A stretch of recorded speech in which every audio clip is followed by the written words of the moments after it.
Moose, are you okay? There's something that you want to say to the class? I think you broke the DM. Do you need a massage? So we've decided that it's going to be the Tribus massage session next month. This is the ASMR boy. stream of Black Dragon. Hello and welcome to Black Dragon Roleplay ASMR, where we are not professional voice actors, we are not gaming gods, we are just a group of friends that have been brought together through the love of story who want to share our tabletop adventures with all of you. A few things before we start our session proper today. We are so glad that you are here watching us live on Twitch. We appreciate all the support that we have here. If you are new here and want to keep up with the campaign, we are now back to only one campaign. We concluded our Cell Swords of Sohir last week, or the week before, and now we are focused on going forward, finishing up, hopefully, the next couple of months, Adventures of Tribus. So please drop us a follow if you want to keep up with us here live on Twitch. If you would like to support us, there is a subscribe button. You are free to go ahead and press that. Drop your Prime, sub for some emotes, support the stream any way that you wish to. We greatly appreciate everyone who is able to do so. We have a YouTube, we have social media, we have Discord, we have all of our personal links and everything. All of that can be found below this little screen that you're looking at right now. We play D&D, but we also play video games. We also do reacts now. We are now a react channel. How about that? Join us probably on Tuesday for another Thumper and the Moose, where we probably will play a video game. Yesterday, we got to listen to the announcements from Wizards of the Coast talking about all the new exciting things from Magic and D&D, the new edition that was just announced, even though they're not calling it an edition, whatever that means. It's just D&D. It's just D&D. It's one D&D. How about that? So follow along with us. Follow the channel. You'll be able to hear not just the D&D streams, but all of the other goodness that we do here week in and week out. We are now, well, I didn't update my script, but we are now 52 episodes, I believe, into this campaign. So if you've missed anything or would like to watch a show from the beginning, all 52 episodes, please take a look at our YouTube page. All of our previous sessions will eventually be posted there. I think we're one or two behind right now, but we'll get it up there. And join us on YouTube. Click the like button. Click the subscribe button. Make sure you do all that and make our friend the dragon very, very happy. Feed the dragon. But let's get into tonight's action. What happened to the dragon? On.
No more dog sounds in the background. Hey. All right.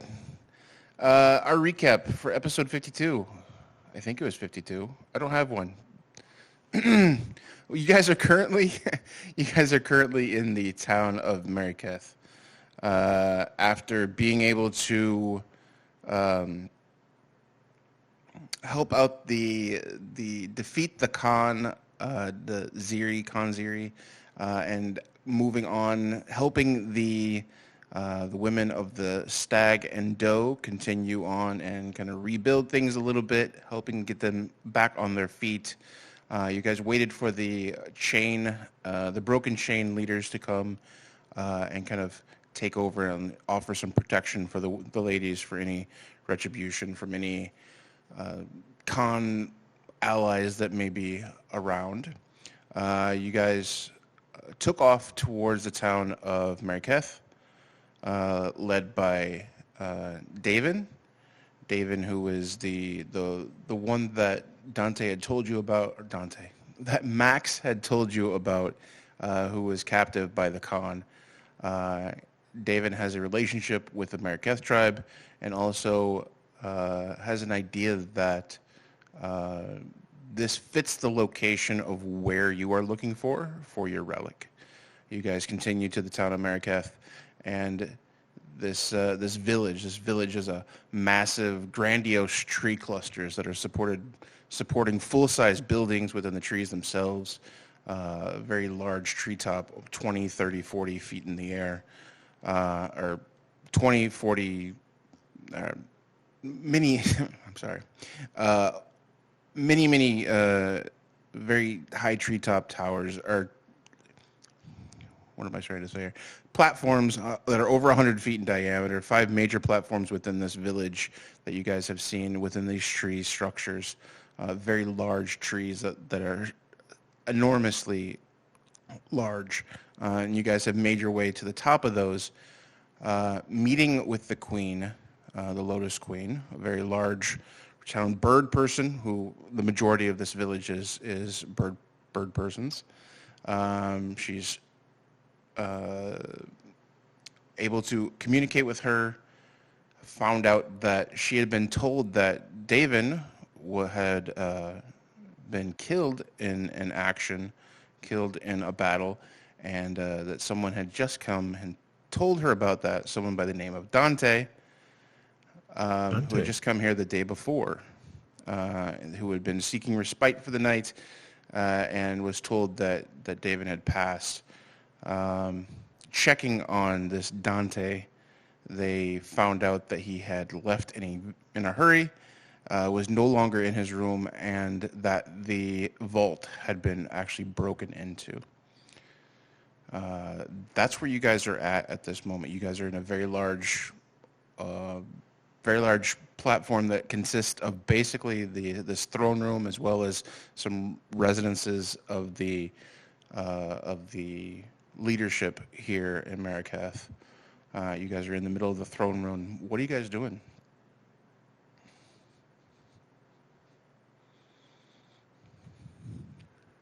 What are we doing? We're seething. Yeah. Ready You to... guys had heard that that this Dante character had left. I think we made the Queen understand that this wasn't Dante, and that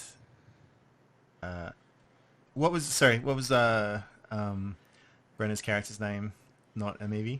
Davin. That's right. Davin vouched or confirmed this, so we want to find Max and kill him.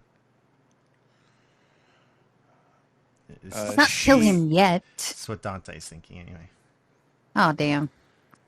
You guys had mentioned the relic, and that's why she had checked on the vault and saw that it had been broken into. She proceeds to start yelling at the guards to be able to go and chase, to go find Dante, this character that she had known as Dante, Max, and the guards start running into the hall, into the open areas. There's probably 5 major platforms that this village kind of consists of. Again, this is all very high, up in the top of the trees, built into the sides of these massive trees that have been, centuries upon centuries old, and have kind of every part of this place is kind of built into each other. So it's like these storefronts in different places are built into the tree, but they're also freestanding structures that are on these large platforms that kind of make up the major spaces of this, as well as higher spaces that are more for residencies and more things like that are just kind of above in not so uniform fashion. She begins to bark orders at the guards to be able to go and find Dante. What do you guys do?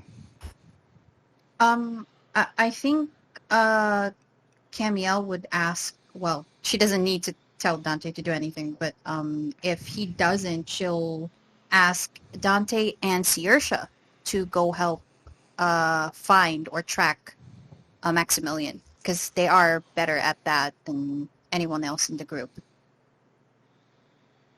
Yeah, Saoirse would have probably, as soon as the Queen started barking orders, would have, and Camiel looked at her. She'd just nod and go, "Yeah, I think that's a good idea." Dante? Oh, Dante needs very little prompting, and will be off, calling out to anybody who may know the direction that Max took to get out of the Or city. did he slip over the wall? Yeah, if they had any information. I think he slipped over the wall. They found a rope, as I recall. Possibly. Oh, yeah, you're right. Perhaps it's misdirection, and they came back in, or he came back in. That's also true. You guys go to the place where they had found this location where they believed that he had kind of escaped and gone down. Both roll investigation checks. First rolls the game.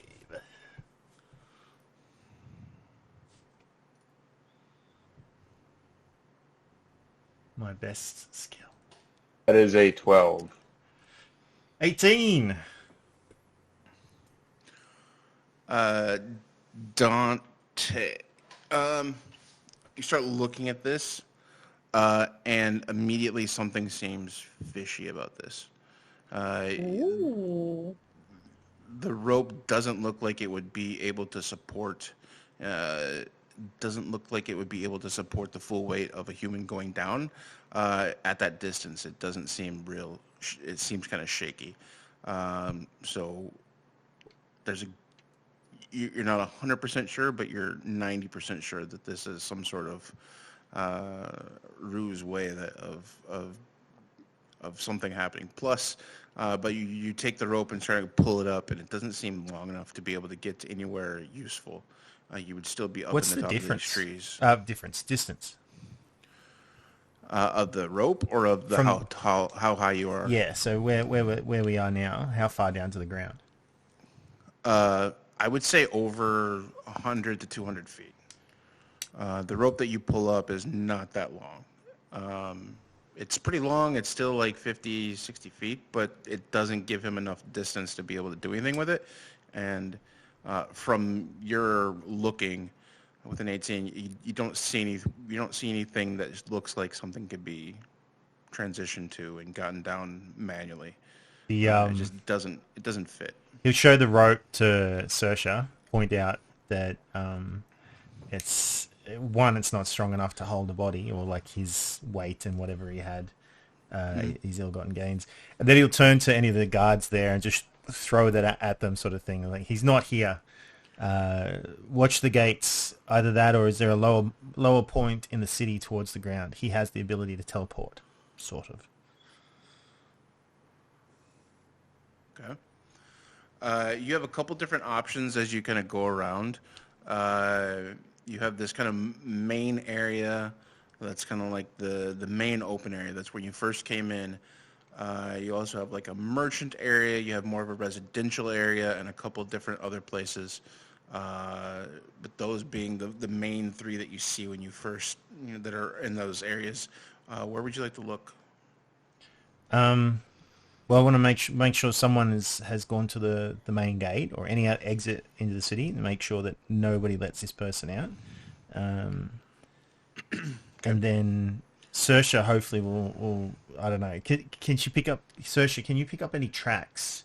Are there any signs that Max was here that you can tell? Yeah, that's what she would be thinking about. She would actually be thinking, well, just in case, maybe I can go out. Let's see if the guards will let me outside the gate, and I can walk the perimeter of the village and see if there are any tracks leading away from the gate, and see if I can find his tracks. Because I believe she has tracked him before, so she has an idea of what to look for in terms of his...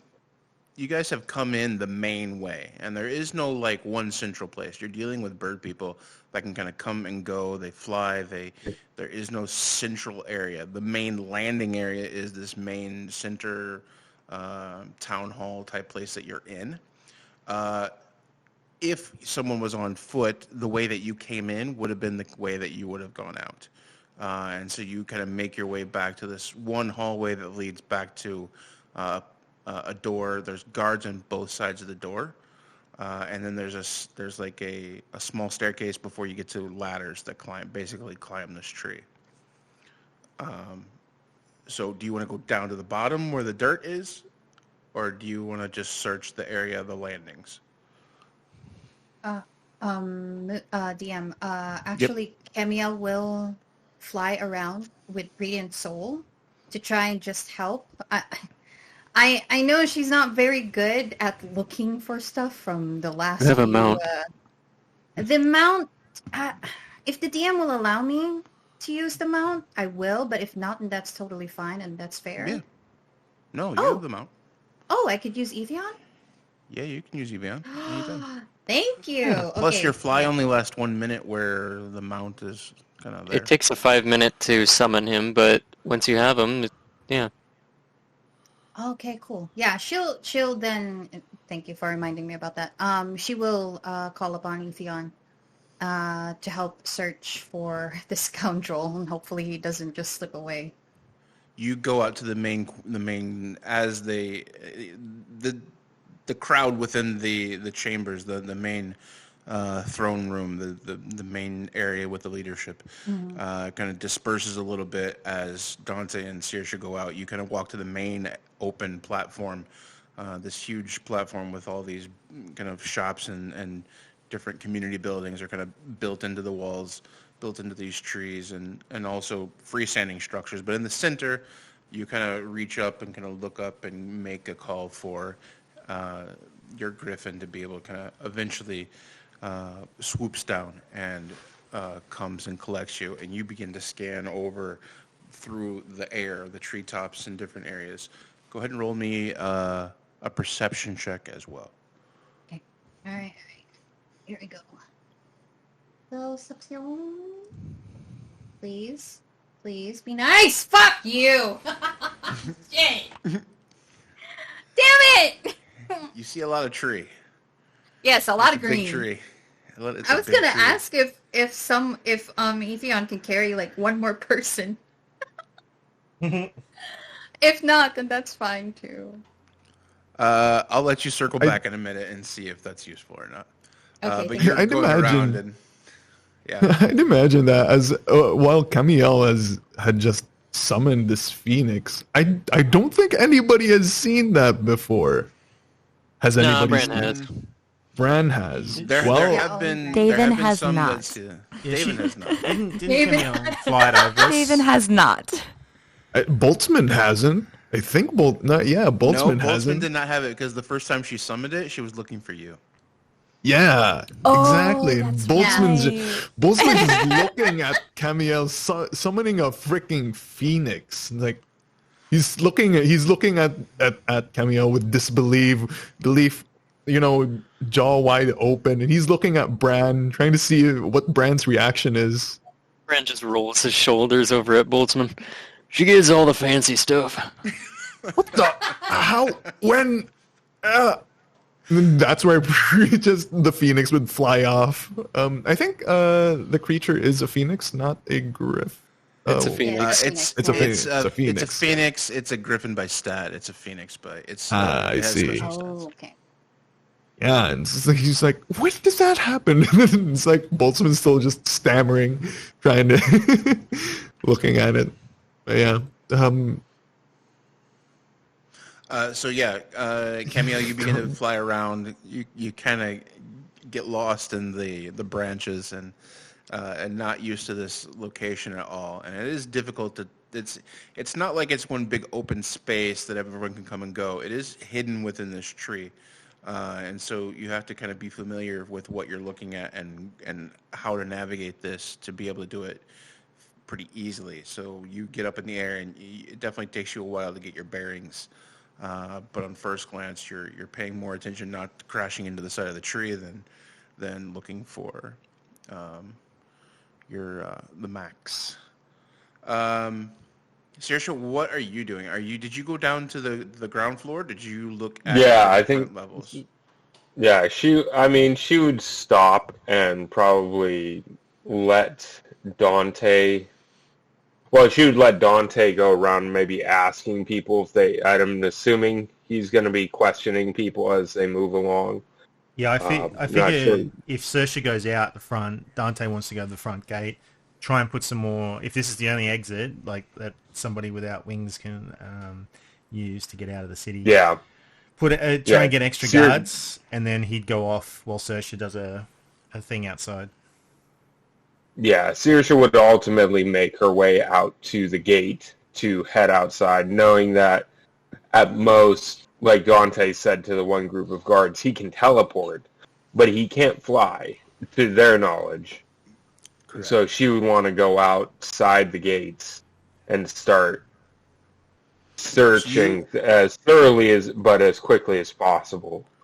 So you go down this beginning staircase, kind of this almost back alley in this main platform, back alley to this. It's not really a full gate, just like almost in any other place it would be like a back exit or a side door. But here it's the main exit in and out for anyone with legs as their primary use of transportation. And so you guys, you do go down that hallway, that alleyway, check out begin to descend the staircase past the main gate a little bit, and begin to look around on the platforms, and then making your way all the way down to the base, the floor of the forest. It takes you a good while to be able to get down, because this is quite a tall location. This first platform is pretty high up into the air, actually a few hundred feet. So it does take you time to get down. But once you're down, go ahead and make either a survival check or investigation. Yeah. I think you're in She's the trees. She's proficient in both. I think she'd try it. So, with advantage because it's in the forest floor. Within the city, it's a wisdom, or it's that's the wisdom and int. She would have gotten I think it's. Let me just double check that. It's been so long, I forget exactly what. If it's just half again half her proficiency again, or if it's double her proficiency for natural explorer. I think it's double a proficiency. Yeah, it is doubled. Yep, for int and wisdom checks. So she would have had a 16 on the investigation. On that first investigation, I'm going to make that within the city. I'm going to make, even though it's within the forest. Oh, okay. Even though it's forest, because it was in the city. It's within the city limits, and it's much more of a controlled place. You just went outside the gates and was looking at the floor. I'll give you a new investigation or survival check with double your proficiency. Gotcha. Yeah, I think survival. I think because she's looking for tracks, specifically. 21. So that's going to be a 25. 25. You do scour this place. You do scour this location, and you do see footprints, but they're all related to the people that you are familiar with near you. You don't see any other tracks that are leading in or away from this place. The only footprints that are prominent are the ones that you guys just made. So no sign of Max coming in and out. She'd probably say something to the guards at the entrance. Say, watch out for the man calling himself Dante. Do not let him out. If you see him, do not let him out. He can teleport, though. And then she would go and actually run along the outskirts of the town, along the walls, looking to see if there's any place where he could have climbed down, because she's thinking maybe he hasn't left yet. He hasn't had a chance to make a break for it yet, but just in case, maybe he found a lower place to climb down. Okay. I'm gonna make it take some time, but I'll keep that 21, that 26, and I'll say that you continue to make that sweep around. But yeah. Okay. Sounds good. I assume it's gonna take her a while to even if she were running full speed, which she's probably jogging. It's gonna take her some time. Yeah, this is a very huge, hundreds and hundreds of feet around the base of this, plus the distance out where these branches and limbs could be close enough to come down. So yeah, it's going to take you a little bit of time. Dante, you get led. You see a few of the guards kind of moving towards almost the backside of where the throne room was, and you go to where basically the entrance. They do not let you into this place, but they see this. You see this opening. You see this doorway that leads basically down into the interior of this tree. Yeah. And as soon as you begin to motion towards that and move forward, they completely block you out of the way and say, "No, this is basically saying this is not allowed for any visitors. Even you can't go in here." These are the Queen's chambers. This would, from what you can tell, this was the vault, or at least a passageway to the vault. But they don't let you near it. They'll let you in the doorway, but they won't let you go inside into the interior. You want to do an investigation and see? Give it a go.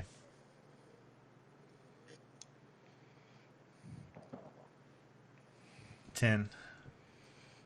Yeah. Yeah, you don't notice a whole lot. You do kind of sneak a glance past the guards when someone enters, and you do see this interior staircase that kind of dives into the middle of the base of this tree, into a very fortified area of this tree.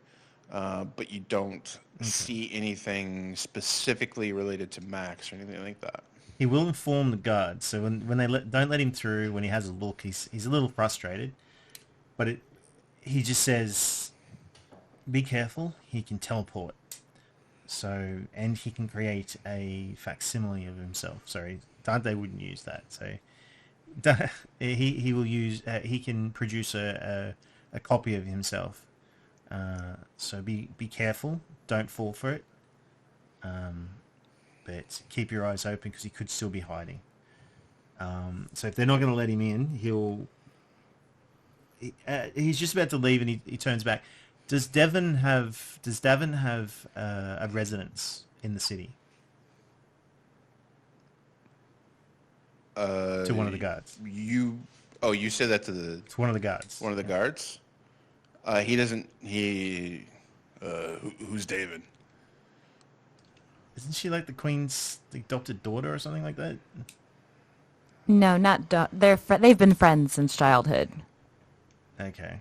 No, that answers that question. Thank you. And he'll actually pop back into. He'll try to find Davin, or Davin, because he needs to know if she has an apartment here or something that they keep for her. It's possible that Max might be hiding there. Okay. I'll let you move back into the Queen's room. You see kind of a collection of everyone else is there. Most of the guards have already disappeared. You see David and the Queen kind of catching up as they're talking. The rest kind of waiting. Cameo, you kind of swoop back down to the main platform. If you wanted to pick somebody else up, you could. We talked about it. David wanted to go with Cam, so... Well, Camille circles back landing. Boltzmann's like, what? He's still freaking out over the Phoenix thing. Yeah, this Phoenix returns, and David also had never seen this thing. Just, I don't think she has that kind of experience of just like, oh, here's an enchanted creature just appearing in front of me. Yeah. So she's also kind of like, what? Holy cow. It's like Boltzmann's like a kid asking a ton of questions to his dad, at Bran. It's like, when is it? Examine it later, Boltzmann. We gotta head to the gate. He's just dragging Boltzmann. He just drags Boltzmann by the collar. But before Cam goes out again, she will. David will go up to her and up to the beautiful creature, the beautiful phoenix, and she will tell her something incredibly inspiring. I was going to say something like something to keep an eye out, maybe like a certain way, something she knows about Max, as far as how he likes to move and where he might go, things he's done before, maybe that might help. But I want to give her a point of bardic inspiration for her search. Yeah. Thank you. Okay. So she'll do that. She won't volunteer to go on the thing. She might be a little wary of that, but she also mentioned it's just a horse with wings. Fiery horse. But it goes very high. I like to keep my feet on the ground normally, despite all the trees and all of this. My feet on the ground is where I tend to be. Oh, don't worry. I'll protect you. And she reaches a hand over. Come on. She looks back at Queen Lotus, and she looks back at the others. She just nods. Okay. Okay. I'll do my best. And she'll get up and hold on for dear life. Okay. Cam, as you kind of swoop up in the air now with your new partner, go ahead and I'll have... I hate how happy you sound. Oh, good lord. Oh, no. You don't have anybody with armor. Picking up Bran and swooping around is a little harder than someone unarmored like that. So you're good. Go ahead and make investigation checks. Oh, God. All right. Oh, no. Oh, investigation is a good one. Are we both looking? Oh, actually, perception checks. I'm sorry. Investigation is hands-on. Darn it. No, investigation. No. Why? Let David off. Let David off. She'll check the ground. You can investigate the thing you're on because it's involving your hands. You're actually touching it. Yeah, David might be better on the ground. Oh, darn it. No. That's okay. There's still a bonus. There's still some bonus. What does that bonus do? Sorry. No, I mean, just she has 1D. A 1d8.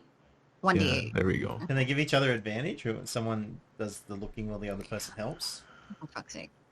I was going to say, if Daven has a better sense of this place, she's been here a bunch, she might have a sense of some hiding spots where they might be able to look, but again, that might be helpful on the ground.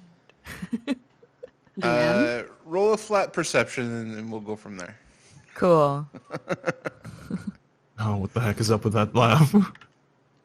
Hey! Oh, 20! There we Oh, go. my God. Oh, nice. Not 20. Not 20. Nice. Okay. Hold on one second. Because it's David, I am going to send a message.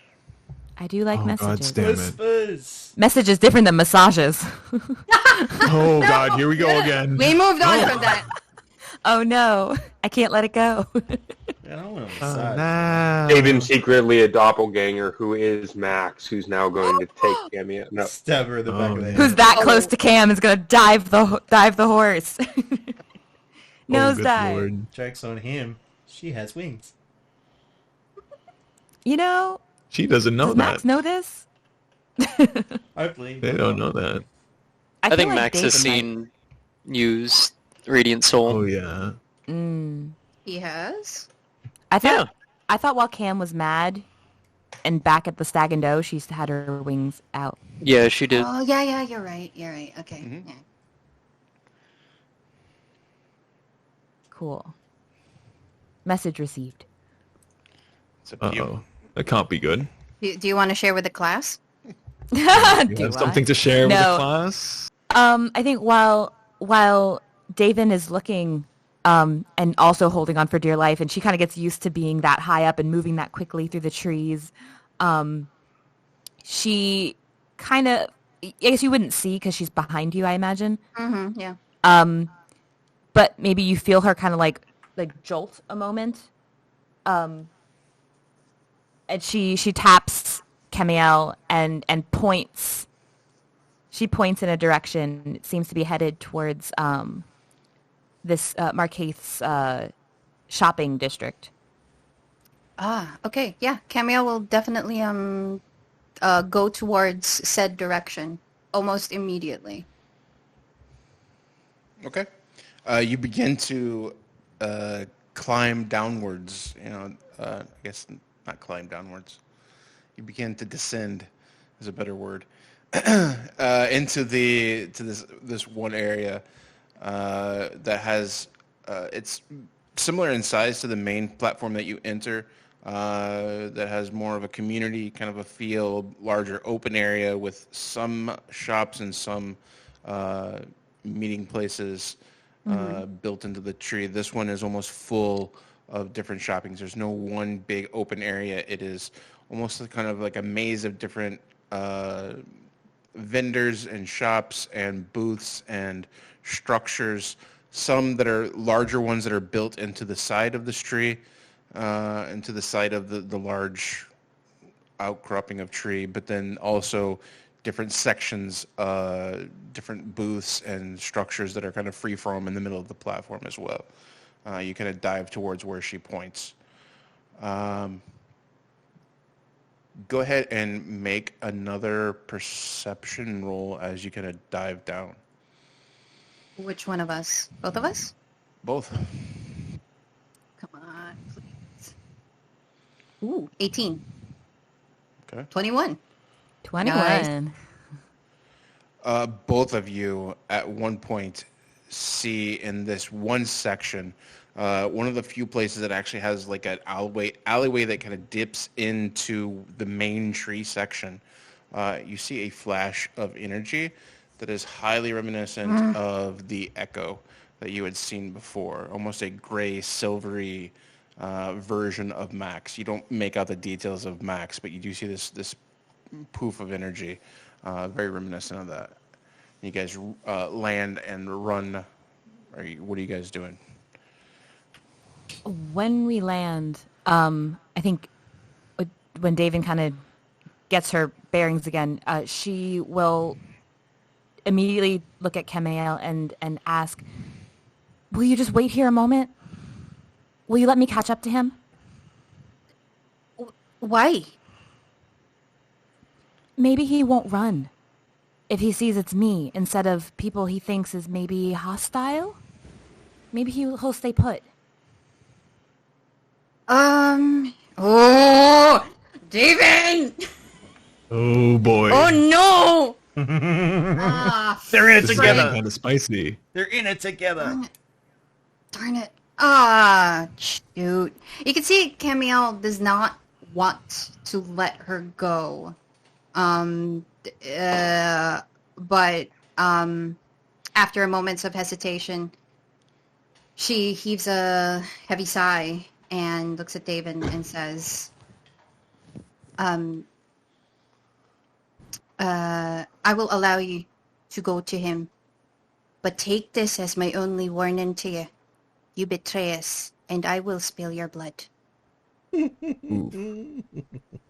eyes kind of go wide, like that escalated quickly, kind of. We don't fuck around. She like raises her hands in defense, and she says, "I'll be back as quick as I can," and then she'll run in the direction of the Echo. Camille kind of just grits her teeth, like, she didn't want to do that, but at the same time, she still wants to trust in David, so she'll stay there and just glower, I guess. Glower. Grr. Okay. What do you mean? Hey.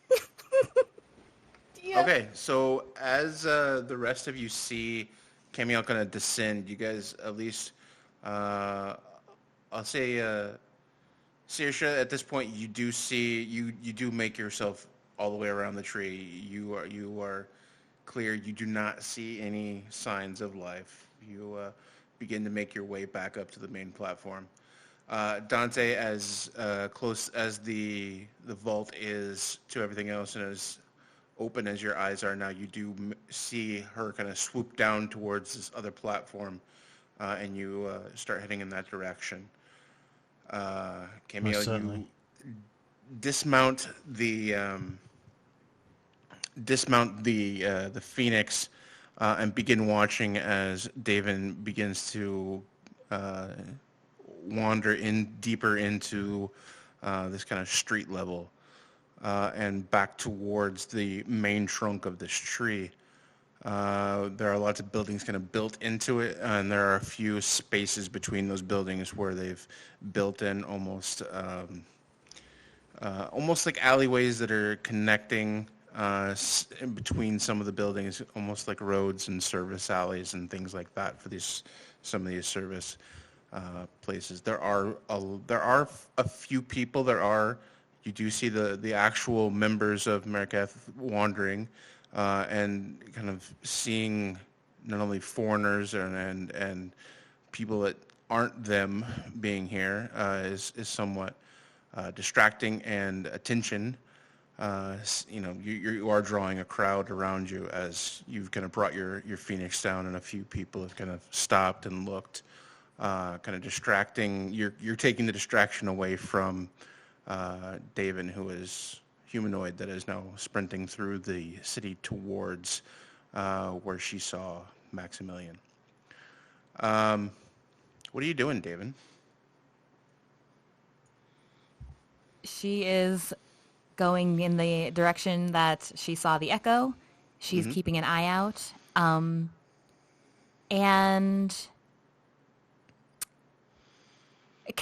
as soon as she goes into the alley, can she still see it? No, you no longer see the echo. What you saw was a flash. Okay. What you saw was a flash of energy, so it was like dispelling the echo, and you saw that from the sky. So you don't see any trace. Roll another perception check. This is perception versus investigation. I would say perception still, because you're using your eyes. Cool. Womp. That was not nearly as good. No, this is within the shadows. It's getting later in the day, so the shadows are definitely darkest here around the base of this tree. The base of these buildings kind of dipping into this main trunk of this tree. So your sight is limited. You do not see any signs of anything yet. Can she start... We're going to... Let's build a relationship with those two. I mean, she's known him a little while, at the very least. Enough that she's attached and he can use her as an excuse for having gotten to the Stag and Doe anyway. Perhaps they've built a kind of quiet language they have together. Like maybe she like whistles a little, like a particular tune to him. Like if he can hear it, he knows she's safe or he's safe or something like that. Maybe they have that kind of a relationship, so she doesn't have to say anything out loud. How about this? Roll a history check, and if you get above a 12, I'll say yes. Below a 12, you have to say either Max or a pet name. Okay. Oh, dear. All right. Please, a pet name. Hey! She'll save the pet name later. Damn it. Okay, so you do make a little call, and let me see. And all I can think to whistle would be like the tune from Hunger Games. My word.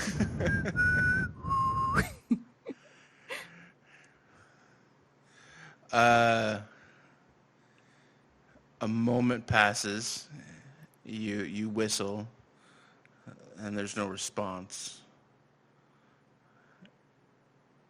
You do it a second time. You hear, "Babe?"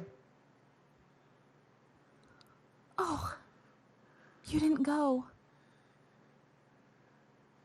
And she'll The hell are you creep doing towards here? the voice. Trying to save your life. What? You're not supposed to be. Good.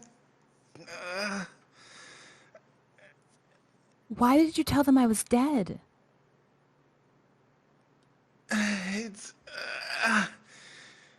It's a long story. Okay, Why okay. are you here? Why are you here? It's okay. Listen, just whatever you took. If you need to run, if you need to go, I know you put yourself in bad situations. But whatever you took, and why you would go without me, I don't understand. Just, what do you need that thing for? What is it? I don't know. It was something worthwhile. It was. They were after it. I had to. You can do a lot better than me. I don't know why you're here. Are they here? Are they with you? Did they follow you? Not all the way. Only, what was her name? Camiel? She's back in the main shopping district, but she They're let me here. come ahead. Oh shit! Oh shit! No. Max, look, we can get you out of this. We can keep you safe. Just stop running. Stop leaving behind the one person who can help you. Let me help you. Are they after me? Are they after the relic? Honestly, it looks like a little bit of both. I don't know what you did to them, but they are pissed. Yeah, they probably have right. Why do you keep doing this to yourself? That's who I am. Here, and he takes this pack. It's almost like a bedroll that's been rolled, leather on the outside with a leather binding around it. Again, so it looks like almost like a bedroll, but you can tell that there's something inside. He walks past. He steps out of the shadows behind this large crate and hands you this relic, this bundle. This is what they're after. Just tell them you lost me. Here. I'm gone. Max, I don't want you to leave without me.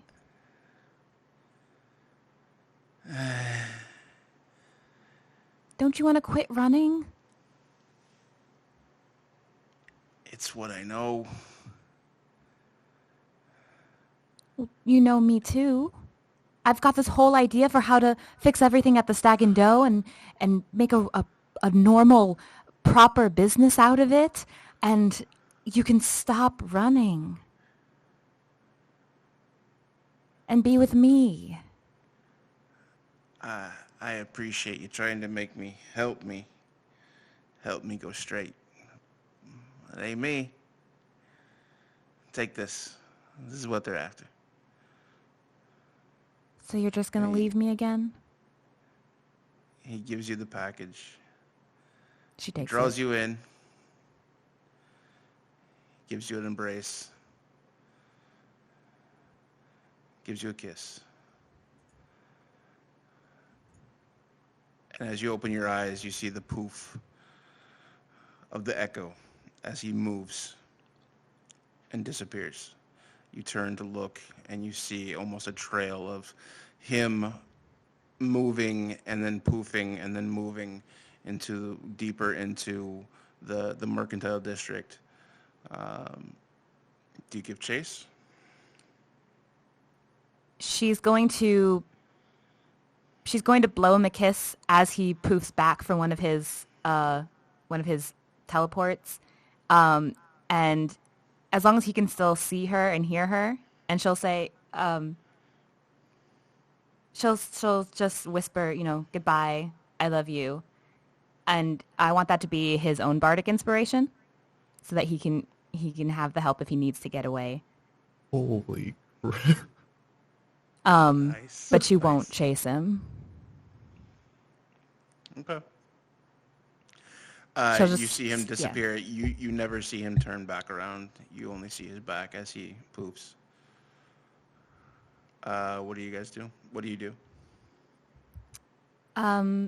She's wiping away some tears, and she unravels the pack, wondering if a little part of her is wondering, like, did he do all that and dupe her again? So she unravels to see, because at this point it is what it is. She unravels the pack. She opens. You untie the leather straps, and you do see a shroud, a cloak of sorts. It looks very old. It doesn't look in good condition. It looks like it doesn't look like something that's been preserved and kept, and of something of high stature. But it does look very old. So to the best of your knowledge, it's not something that he would have been able to reproduce quickly. So you're not 100% sure what it is, but you know it's something. Okay. It's not empty. It's not empty. It's not the Joker gun, bang, you know. Could be his cloak. Okay. It could have. She doesn't know, but best she can do is trust him one more time. And so she'll start to wrap it back up, and she'll go back into the mercantile district. Clearly her eyes are red, and she clearly couldn't wipe away all of the tears, but she'll go back to where Kamael is. And she doesn't say anything. She just kind of, she gives Kamael the pack that looks like the bedroll, and she just says, "Sorry, I'm not as fast as you." Can Camille tell if she's lying? Roll an insight versus deception.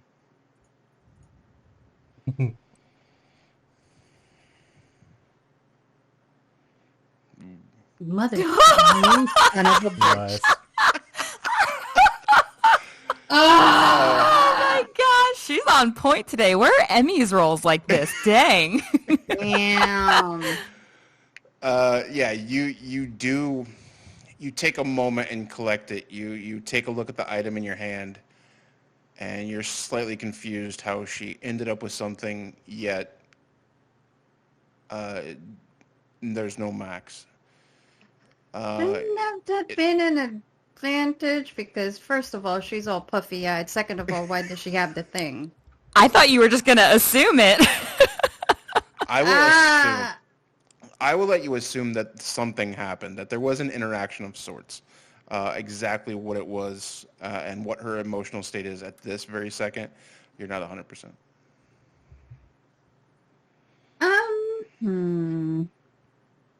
Cam will take the thing, and I don't think she'll open it. I think part of her is scared to see what's inside. These artifacts are kind of very foreign to her, so therefore she's not going to look. But she will look at Daven, kind of inspect her, like, up and down, and questions. There's lots of questions in her mind, and whatever kindness was with Camiel, it kind of drops just a little bit. She will ask her just a few questions, Where'd you find this? In the alley. And it brought you to tears. It's a quite lovely old little thing.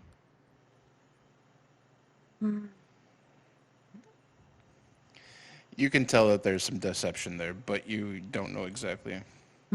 She can't really pinpoint. She knows that something's up. We don't know each other very well, but that beloved of yours has light and has used us. And if you have done the same, She takes a step forward. I will make sure that you will pay just as Max should have. I understand. Maybe next time choose someone who will choose you. And she'll look at Etheon, who okay, she would have sent Etheon away, but she won't do that considering Boltzmann was so excited. I think she'll allow Atheon rides. Yeah. Atheon rides 25 gold. Yes. And she'll Hey, 50. I just realized what you said. Nasty. Like what? I think Cam will look for the rest of the party if they are not too busy. Who would be the first person she would find? Dante would be on. He's the most motivated and the one that would have been closest to the mercantile district, so he would have been the first one. So Dante, as you kind of cross over between these platforms, these are kind of really connected, and it's not a very big. It's not like a huge. There's some of the outlying platforms that are further apart, and there's a larger bridge between them, like a. This is almost on top of each other, so there's not really a thing. So as you cross over from one platform to the next, go ahead and roll a perception check as you enter the mercantile district. +9, baby. 28. 8. Oh, no. Come on. Oh, no. Come on. Run, Max, run. Oh boy. Welcome to the Thunderdome. With a 28, Beetle. you scan Bardic the horizon, and the way that you he's holding on to that. The way that you kind of scan over everything, you look, and at one point, this is almost the perfect vantage point for you. You look across, and you look across where the tree is, and see rounding a corner, you see a flash of Echo running and moving. Did I see which direction? Yeah, you definitely see which direction it is. He's off. As soon as you stop and look, you see the flashes stop, and you see Max kind of look up and realize that he has been made, and that you are just kind of staring. And there's this moment where you are standing at a far enough distance, you know you can't catch him just in this second, but you have a very clear understanding that he is well aware of you, and you are well aware of him. Dante, you have a gun. I do, but it's probably out of range. Yeah, it's more than, 200? Take the shot. 220? Take the shot. Oh no, I'm going to sprint my little heart out. I can dash. What's that? So I can dash 60 feet, and then cunning action. So for this, instead of just movement speed, because there requires mobility, because it requires dexterity and moving within people, within objects, let's do a dex versus dex and see if he is able to lose you. Do you just want a dex roll? Just roll a dex roll for right now. Ugh.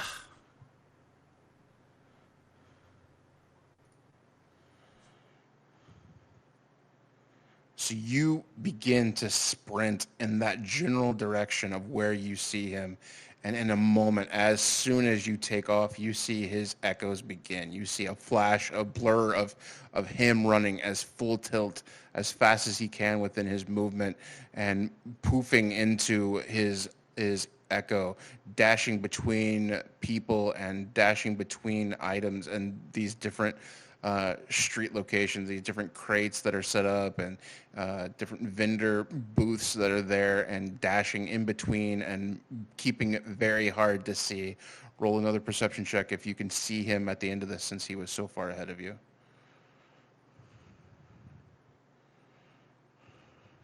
26. You definitely still see him at the far base. The far end of this mercantile, crossing into more of a residential area. In between the mercantile area and the residential, there is a swinging bridge. It is very wide, but it's like a hanging bridge that is mounted up, and you see braces that are going up towards the different tree limbs that are kind of, I say limbs, but it's still 5, 6, 10 feet in diameter, and that are connecting up to these large stabilizing branches, and this like man-made or bird person-made bridges that are constructed between these two platforms. You see him cross there. Roll another dexterity versus dexterity. As he's doing this, he starts calling out to everybody, just like calling out like as if he's calling for the guards. Murder, thief, wizard, rogue wizard. He just starts calling it out, like anything and everything he can think of, and pointing in the direction of where Max has run. Okay.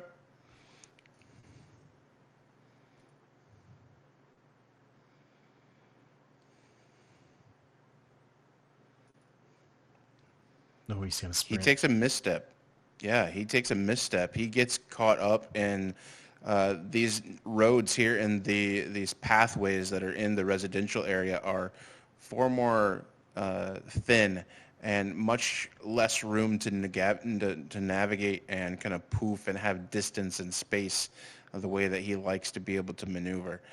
So you begin to catch up. You are within, I would say, 120 feet of him. Both of you still sprinting through the streets of this place. Go ahead. You definitely still are within range of him. Let's do one more dexterity check to see if you can catch him. Yeah. 23. Oh my god. Good lord. Oh my god. Seriously? Little What shit. the hell But is this? seriously? Hey, wait a minute. That's mine. Huh? It says Yeah, it says Dante. Dante. Oh, it does. Brad, creator does. of worlds. I like the Why is- tension of it. Oh, Uh-oh. I clicked on yours, but here's the deal. You have a plus 3. Devastating. I have a plus 5. Maximilian has a plus 5. I'm gonna re-roll though. Run, My fault. My fault. No! Oh, gosh!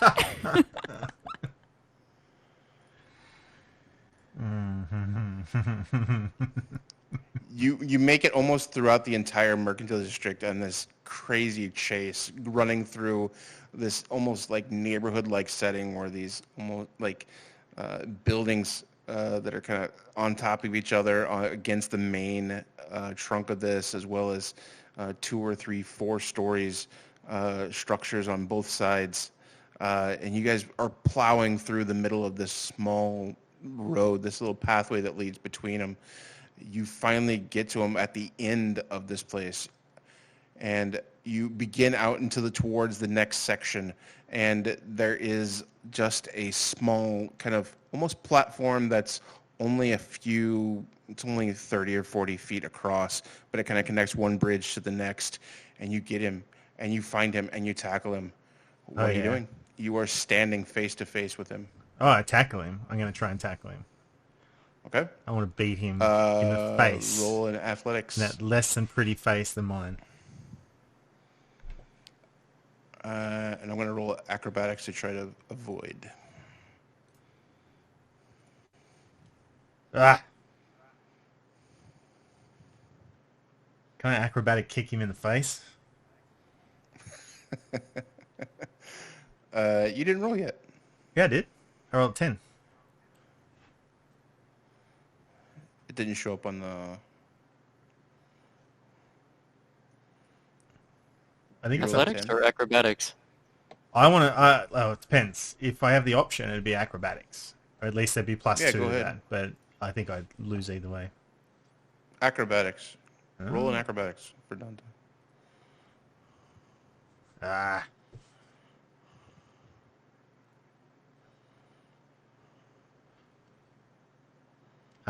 Yeah, so he'll dive at him, sort of like try to trip him, flip him, And they're there. They caught up. And so 15. As he sort of misses him, he'll just start cursing at him. Stop running and we'll make it easier on you. Yeah, sure. As he goes and as you kind of fall and tackle him, you kind of land prone, and he does try to kick you into the ribs. Shit. 24 hits. That's a hit.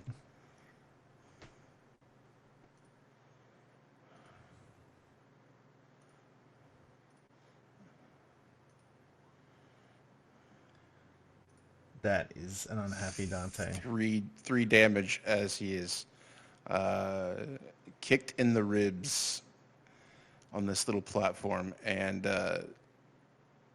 Max is able to stand up and begin to take off again. Yeah. Do I get an attack of opportunity as he runs?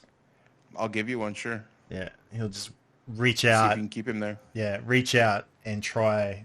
No, he's going to try and use his rapier as he swings and tries to stab him as he's running in the back of the leg, in the kneecap, anything like that.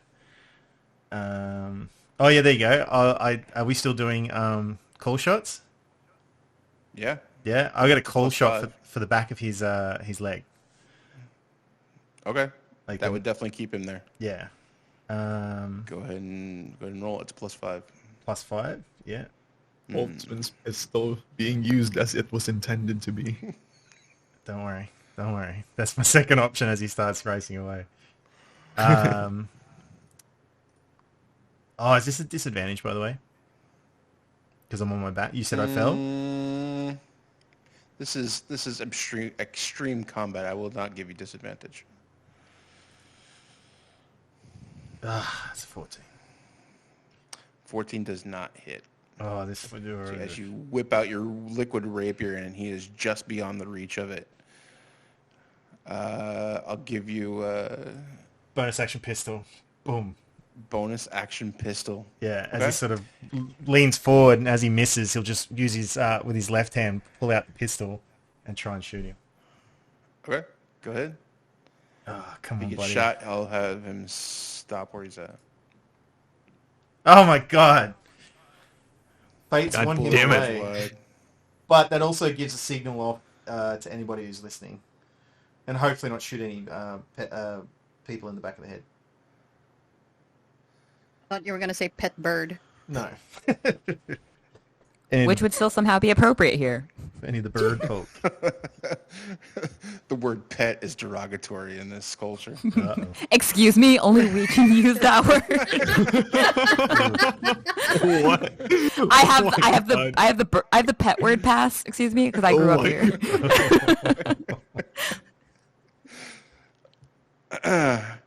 So Dante is able to kind of sneak past, kind of worm his way out of Dante's grips and continue to move forward. The shot goes wide and gets enveloped into the brush of the tree branches as he continues. Come on, go ahead. Come on. If I can, I'm going to keep going. We're going to do another dexterity versus dexterity. So you're able to stand up and take another a sprint forward as well as him. So we're not going to do turn by turn, but we're going to continue to... 10. Oh my god, yes. Oh, you pressed mine again.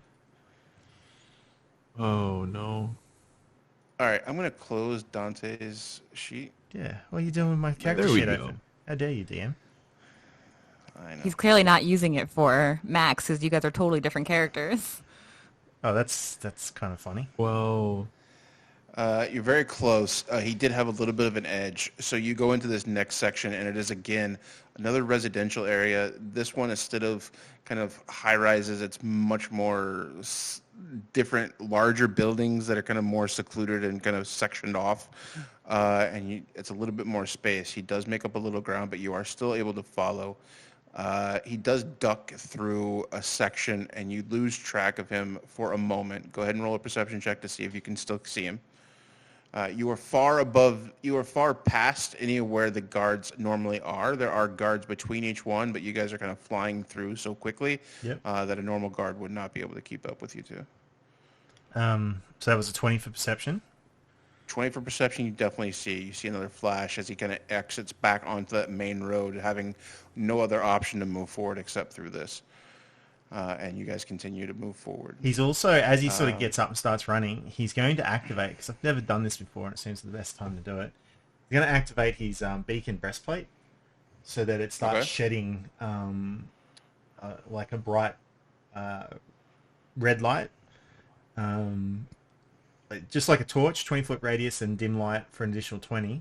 But he sort of wants it, he wants it as like a beacon to start drawing people. Like the guard, especially, or maybe Camiel if she's in the air, or anything like that. Can we have it flash blue and red? Oh hell yeah! If I can. It says the light. It says the light can be coloured as you like. So yes. If that's can the you thing. go wee woo as you run?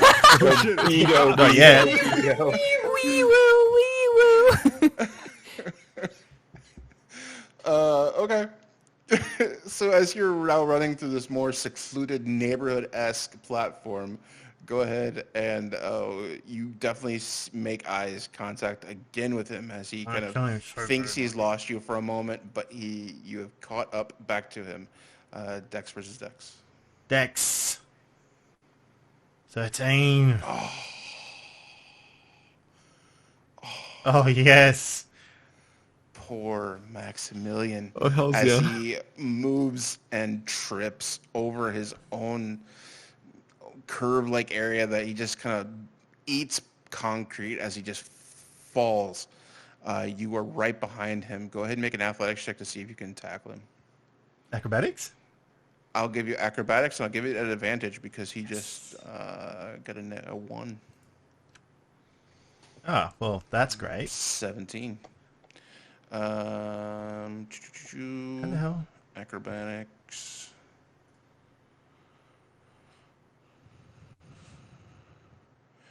You did not grapple him, but you are right next to him. He is standing there next to him. Are you making an attack? Yeah. Okay. What are you doing? I want to try and knock him out, preferably, but I'm going to make an attack with the rapier. Can I include my, I suppose I can't include my sneak attack with that as well, if I'm trying to knock him out? Allow it. You guys are in full rage mode, so I was going to try and argue barbarians it. right now. I'll let you have it. All right, so is he still on the ground, did you say?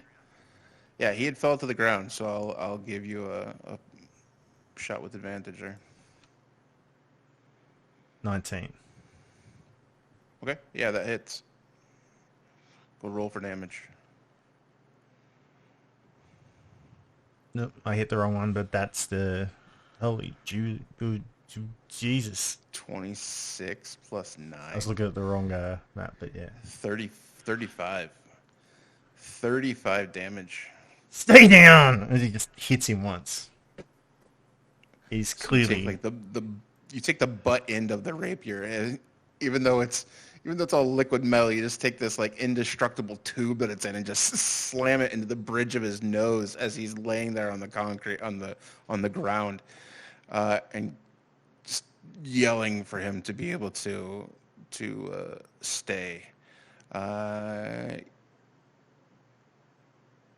He does not. He takes the hit. He will try to make. He will try to leave. He'll try to get to his feet and run. I'm going to have it acrobatics versus dex. Is he dex? For what? Sorry? He's going to try to run, and you're going to try to stop him. So you can use an acrobatics or dex, and he's going to be up your dex to see if he can get away from you. I'm going to use acrobatics if that's the case. Yep, that's fine. You have cornered him. He is now standing. He is back to his feet, but as he kind of moves to the side to try to flee, and even triggers his avatar, you are standing within reach. Hit him again.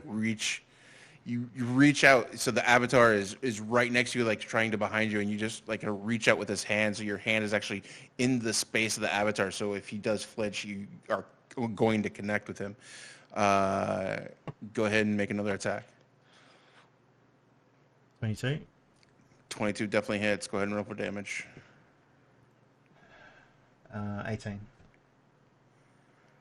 And he takes another 18 damage. Stay down. What does that attack look like? I just pummeling him with the butt of the rapier, just like bang bang. He's sort of saying it after he hits him. It's just he's not trying to sell him beforehand and hit him. He's hitting him and then saying stay down. Because you were creating such this ruckus as you're running through, the guards that are taking care of these specific areas have all now followed upon you. They're within a roll, or they're within a turn or two within you, as well as this kind of crowd that has followed all the way from the mercantile district that has followed you through here. So within a turn or two, you will be able to have backup, and you will have him much more trapped than he currently is. Go ahead. He's going to try to run again with a dexterity. You can choose acrobatics or dexterity to try to block him. Acrobatics.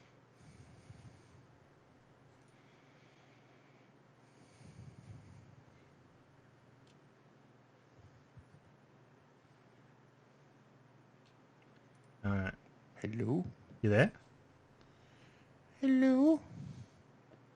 You there? Uh-oh. Uh-oh.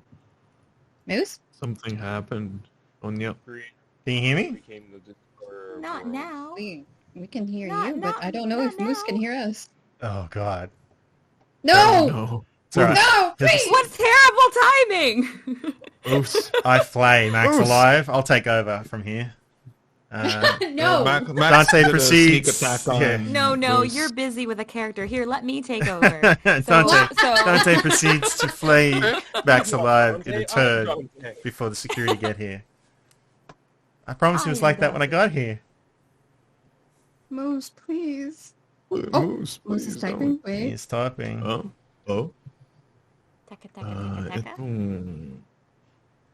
Oh, hey, Thumper, while you're here and we're kicking Yeah. up the internet, you want to take a look at the Twitch chat real quick? Thanks. The Twitch. Got him. Thank you. Thank you. But I I want get to 'em. be famous. Hey. Ah. This is emotionally no. turbulent. Oh, man. This is the perfect time What to go are on we a all break. doing? We have been- yeah. Go to a break. Okay. Oh, man. I need to live. Technical difficulties.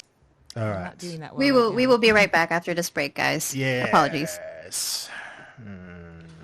Hold on. Oh, I sorry. apologize. I had computer issues. Where were we? And then everybody lived happily ever after. We all together. Yes! Yay! Finally! With a nice little Maximum, grave of Aw. Max. Has a slug in his head. Oh dear. Oh boy. Is You that met what this is? Eustace? All of Can't get anybody from Bloomer Spring? That place is effed. True that. What was the final roll? Was that last one was 11 versus your 17? Yeah. So. Okay. Roll one more time for damage. Roll one more attack. Yeah, he's gonna hit. He'll hit first before I want to say something after I hit him or miss him or whatever. Okay. It's only an 11. Yeah, he's able to you distend the rapier and then pull it forward, and he's able to move out of the way just enough. Well, His focus is definitely on you instead of escaping now, so he does not get a chance to escape. his back is against the wall, isn't it? His back is against the floor. He's now that's on right. the ground. Well, He fell. Dante will just slam it into slam the hilt or the guard of the rapier into the ground, Mm-hmm. and just like bring his face so close to Max's, that, you know, you can smell his dirty Dante breath. And he'll just sort of stare him in the eye as he's just sort of like, just the rage and the anger in his face. And he'll just say, "This is why she'll never love you. Wow. This is why she wants nothing to do with you."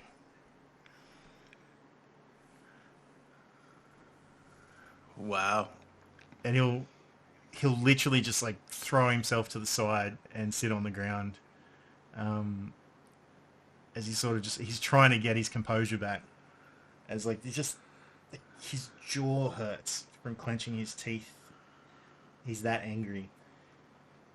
But in the end, he lets his rapier go, because he just sees how much of a mess he's made of Max's face. He just sort of sits up against across from him as he's just waiting for either Max to run or the security, the guards to arrive. He's still got his bright breastplate on. He's just staring. I'm gonna say Max will roll an insight check, and if he rolls above a 15, he comprehends what you're talking about. Something clicks in his head, and he won't move.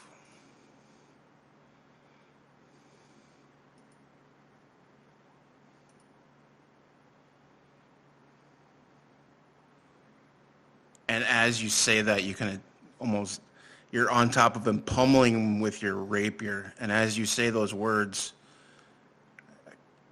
his eyes lower, and you see something connect in his brain. You see him question,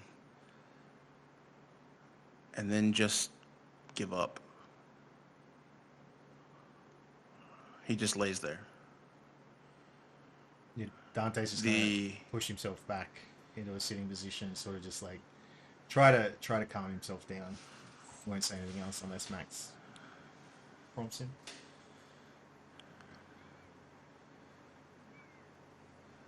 He doesn't say anything. Within a few seconds, the guards are now surrounding him. They grab him by the underarms and pull him up, one on both sides, one behind him, and kind of just all three are prepared to just control him at any given second. But it looks like his desire to flee has dissipated quite a bit. A moment or two passes, and the rest of the group make it, as well as the queen, who has been following behind.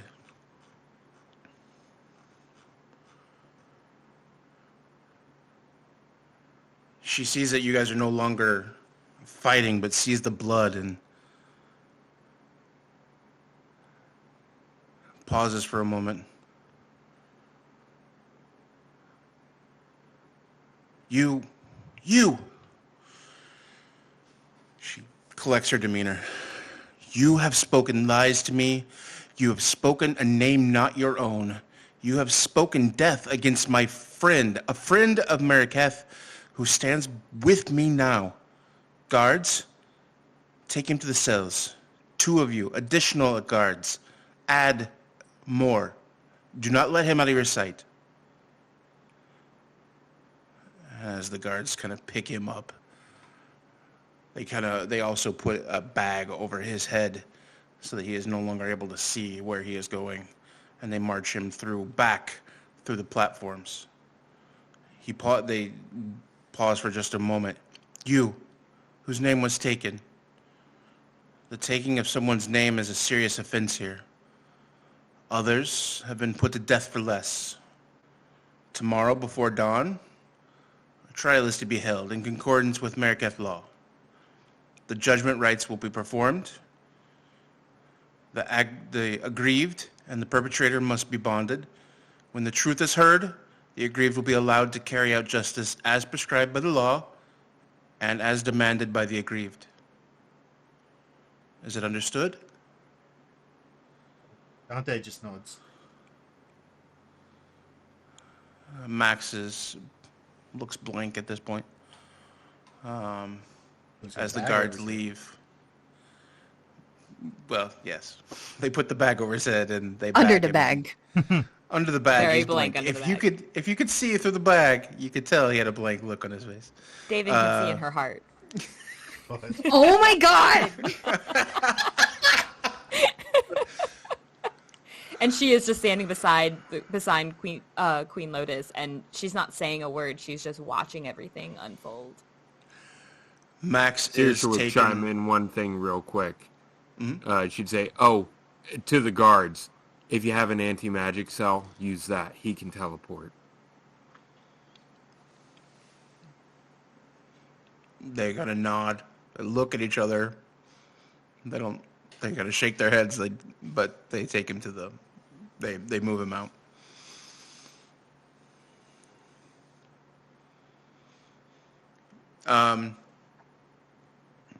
The queen gathers you as you guys are still standing here. The guards have already taken Max and is now parading him double time through the different platforms that he had been chased through.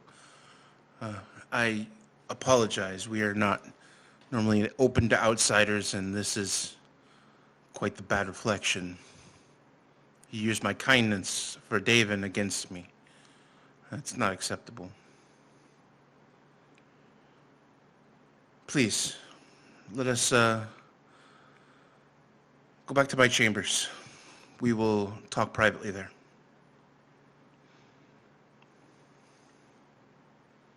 And you guys kind of move through. Anything that you guys do as you kind of move through the town? Hamiel will show everyone the artifact and kind of bring them all up to speed. As I'm just gonna imagine that she doesn't want to be insensitive to Dante's feelings right now, but she wants to bring up this artifact before she can actually properly talk to him. But she'll show everyone that it's been retrieved, and she'll explain what had occurred and how she had gotten said item. She'll also mention that she doesn't trust David anymore. If you don't mind, dear. And she holds out her arms to be able to accept the relic back from you, the queen. Camiel will look to everyone else before looking at the... Just before anything else, though, Camiel does show this artifact to everybody? Question mark? Yes. We're all present in this, yes? I believe so. Yeah, because I don't think there's been any mention on what this artifact actually is. Boltzmann would take just with a quick glance. Well, you would know what the relic is that you're looking for. You're looking for a shroud. You're looking for some sort of cowl, because that's where it was told what you were looking for was a cowl, like a shroud, and you know the location of it. When she does open this up, you do see a cowl of sorts. It does not look in very good condition. It looks very old, but you do see this very old piece of clothing. When Camiel looks to everyone, Boy. I don't know if Saoirse would probably put her hand on Cam's shoulder and say, "Cam, we're not thieves. It needs to be given to us." I don't want any trouble. Well, we've just gotten this after it was stolen, but I agree. And she'll look to the queen and, of course, return it to her. Hopefully this will only be with me for a little while longer, but it is still in my protection. Please, come with me. and begins to go back to the room, back to her, not only the throne room, but you guys are ushered through to her private chambers. Anything else that you guys are doing before that? Turning my breastplate off. Um, Just sort of tapping Boltzmann. Yeah, the flashing lights, and as he does it, he goes, "We war." And he just like sort of like pats Boltzmann on the shoulder and goes, "Do you know this is the first time I've ever used that feature of this armor since you bought it for me?" Boltzmann is like he's about to say something, but then he just nods. Ah, I see. Then he just goes on. He just nods. Like he's about to say something. And it was used well. I think it's a very fitting use. I think Davin is she's following behind the queen in whatever manner they have as friends, but obviously a level of respect. She wants to make sure the others are respecting it as well, but I think her eyes are mainly on the direction that the guards had gone off, just kind of wistfully. But she doesn't say anything. She just follows quietly. As you guys are walking, she does kind of grab your arm, and as you guys continue to walk, does grab your arm and walk forward. Sees you kind of off in the distance, but does take your arm and tries to at least small talk you slightly, going through the districts, trying to ease your mind a little bit, seeing that you were kind of off.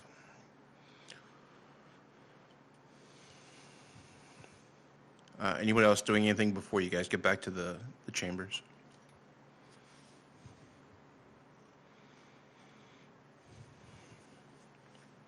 no one? No, nothing. Anyone? All right. No. Bueller? No. Seriously, Okay. just follow everybody. I think it's about time we get this thing sorted out. I agree. You make it back to her private chambers, and this is a much less formal place, but still has an air of dignity and an air of royalty to it. There is a very comfortable chair that she is sitting in with sofas and chairs around, almost in a circular fashion around, and she offers you a seat. She has the relic in the side table that is next to her and places it on the side table, and for a moment has her hand upon it. But as the conversation continues, she does kind of move her hand off and relax. Now, forgive me, but can you please tell me, now that we have this Dante Maximilian issue resolved, where and what you know of this relic, and who sent you?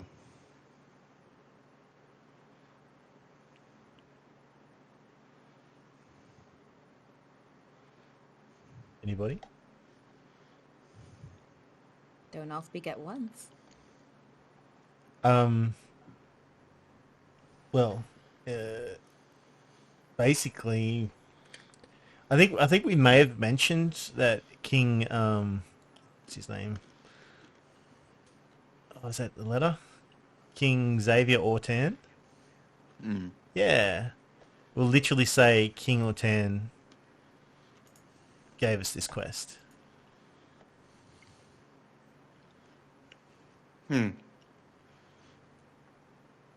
That is very difficult, for he has been gone for a very long time.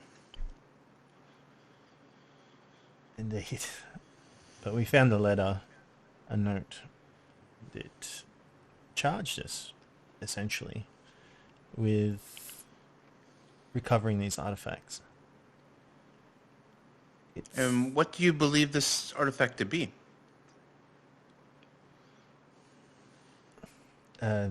Dante will look at the others. I wasn't really paying attention when we worked that out. I understand it's a shroud. It's, I believe it is called the Shroud of Wild Ventress.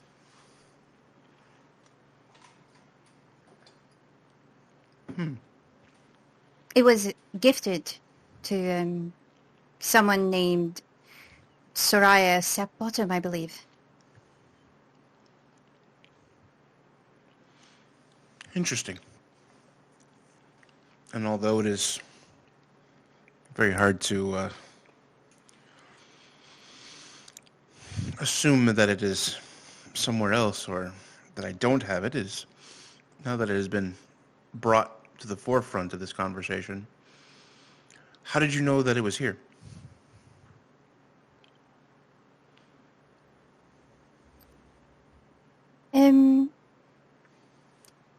Basic instructions with no particular specific location. Let's just say we knew of where it should have been, but obviously it hasn't been easy.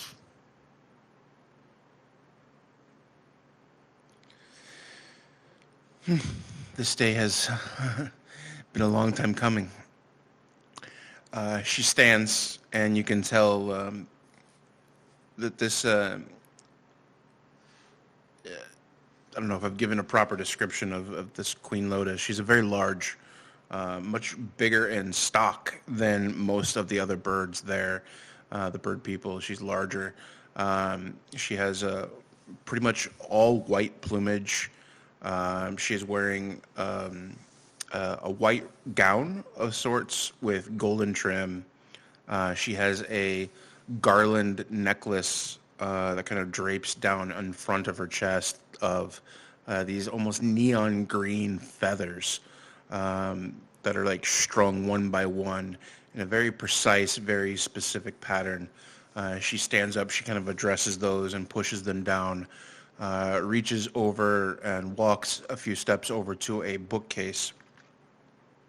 And one of the bookcases, there are a few different rows of full bookshelves. On one shelf in particular, there is a very large book that is on its own stand, and on this entire shelf by itself. She picks it up and takes this big leather tome back over to her seat and begins to open it up. And what you see is almost an illustrated history lesson of all these different things. You can't make heads or tail of most of it, but as she's flipping through, she's explaining that this is the stories of her people. She gets to a certain section and she begins, "The Temple of the Makers is long since been abandoned and overtaken by the land surrounding it." And you can see this in picture form in the book. It was found near here on the forest floor. For hundreds of years, Marikath and the Makers fought for competing hunting grounds and territory. But at one point, things changed. A ruler rose up within their ranks who saw the waste of resources that fighting really is. Within a generation in their ranks, they sought peace with us. They focused their energy on peaceful endeavors, and their early arcane tinkering began to serve to aid their livelihood and community projects rather than defense and weapons. They shared some of that knowledge with us and helped us develop these grounds that you see and advanced architectural development and engineering development that some are unique to this place. Sadly, plague hit their city. A great sickness. Nearly 1,000 died in the first month. The rest struggled slowly to survive, but they were never able to fully rebuild their society. The last 2 remaining members of the Maker tribe shared with us their secrets. The king of Patrium, during the time of Tribus, Xavier Ortron, had chosen the Makers to protect a relic. He designated it as an artifact of great importance, tied to some of the greatest warriors of the realm. He believed he was fulfilling the commands of a higher power to keep this relic safe until a tribe was chosen to collect it at a time of great need.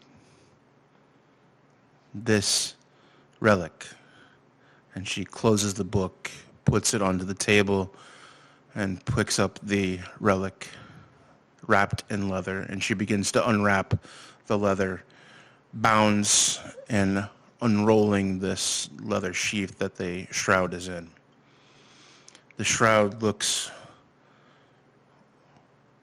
unimportant, but this shroud has been with us for 400 years.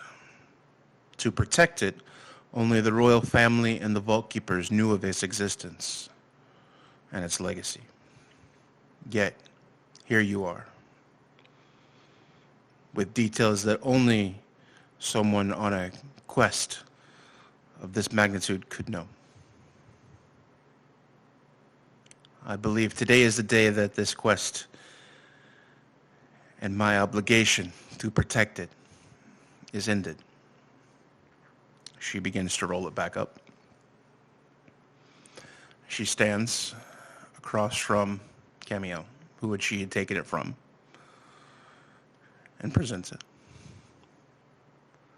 Camille would give a bow, and with her head down, still down, she will accept. I pray and hope that this will accomplish the task that it was set forth many, many years ago. May it help you and guide you. And she fully hands it to you and turns and sits down. Well, it's been a very interesting day. I have arrangements. If you would like to stay here the evening, prepare tonight for the trial for tomorrow. David, I would love if you would stay for a while and catch up. Oh, of course, my lady. And she does like her face had been kind of sunken for a moment as when she mentioned the trial. It went from kind of a proud of her friend being the queen to a drop when she mentioned the trial, and then she pulls her face right back up and is playful but respectful. She, yep. Actually, as Daven speaks up, Cam would look at her and then look back at the queen and say, actually, if it wasn't for Daven, we wouldn't have gotten this back. It was her who retrieved this for us. Is that right, David? Yes, I suppose so, technically speaking.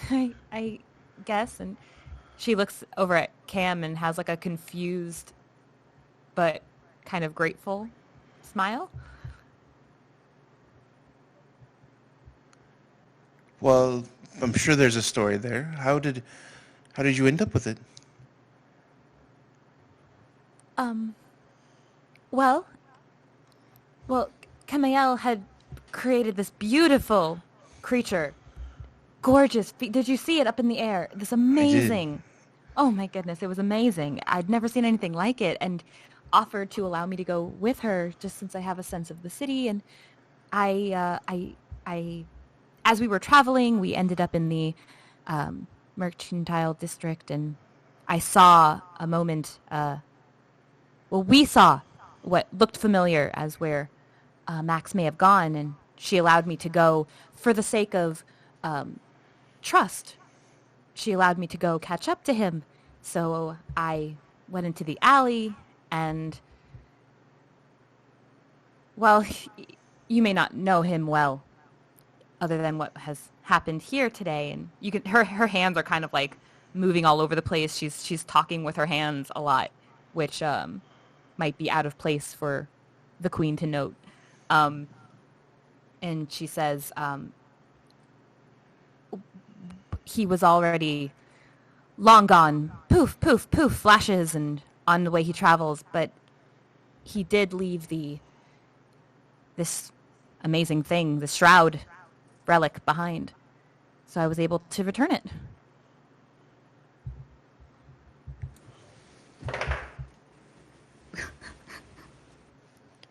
Interesting. Quick question, based on, so Cam shared everything, including her suspicions about Davin. Saoirse's, she trusts Camiel's judgment. I'll give you an insight check. How fishy does this sound to Saoirse? I'll give you an insight check.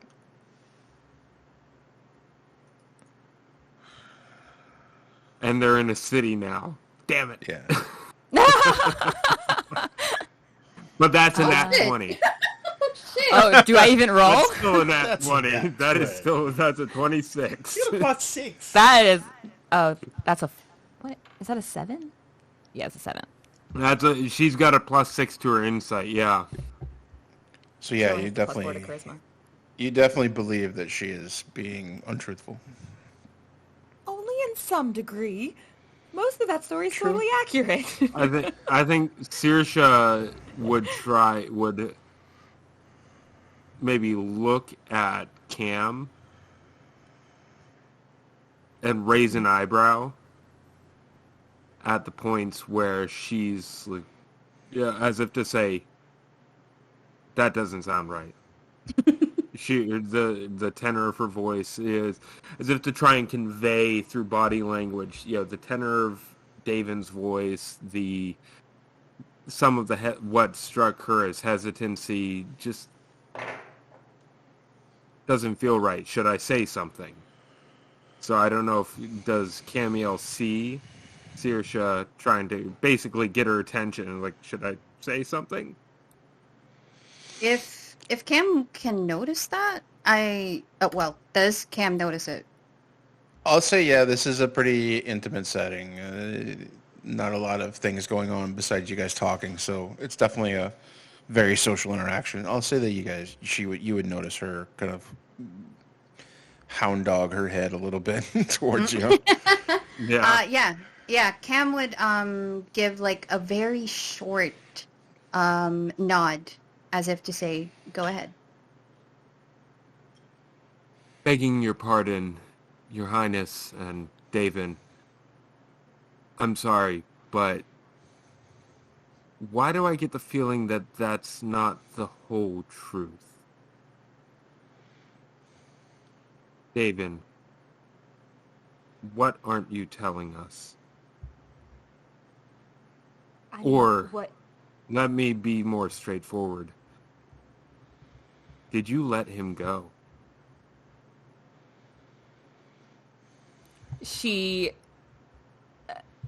You saw her begin to answer the less specific question, and when you ask the very specific question, she immediately blushes and looks at her hands at the table, and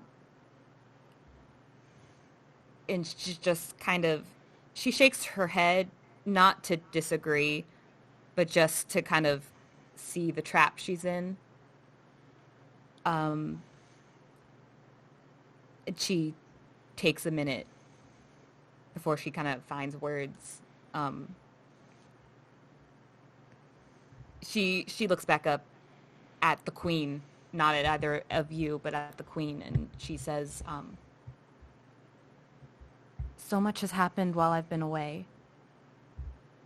And I mean, you know, a silly girl's dreams of finding someone, a handsome stranger, and falling in love, and it sounds silly when you say it out loud, I realize, and she kind of holds her head in her hands. It isn't, I'm not trying to be disrespectful of how things run here. I know the quality of punishment for something like what Max did, to take someone else's identity, to do terrible things with it, and other things I'm sure he seems to have done. But he's not a bad person. He's not a bad person. He really isn't. He's done so much good for me, for others. I wouldn't have been able to catch him anyway. If he wants to run, he's going to run.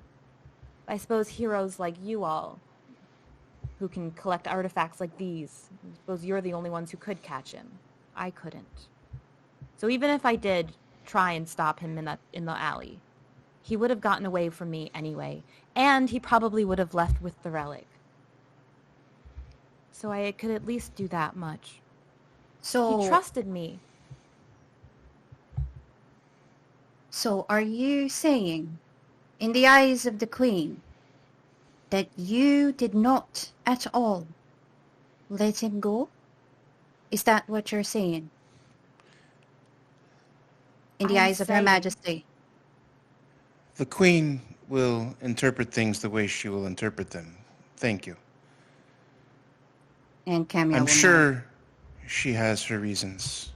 There is a time for action, there is a time for weapons, and there is a time for negotiations, all in their time and place. I appreciate your efforts in collecting the relic. It is back.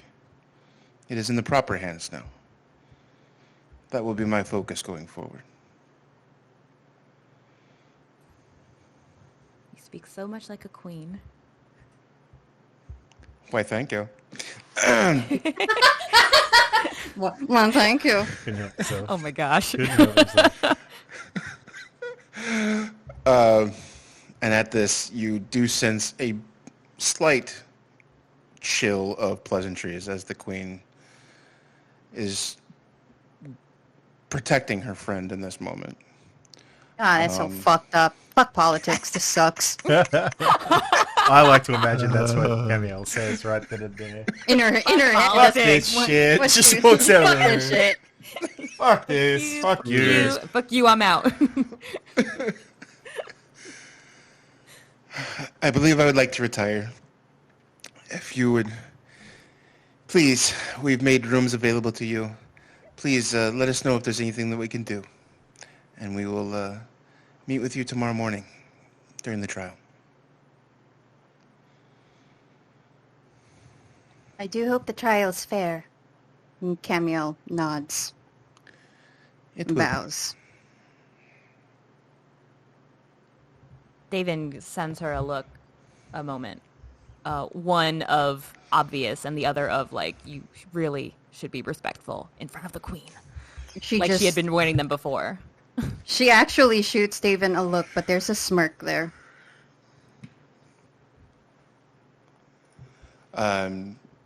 Anything else you guys do before you're ushered out or before you end up in your rooms? Is David leaving with the Queen? She has requested David to stay for a moment. Okay. Dante's just heading to his room. I bet she's gonna try and get him out.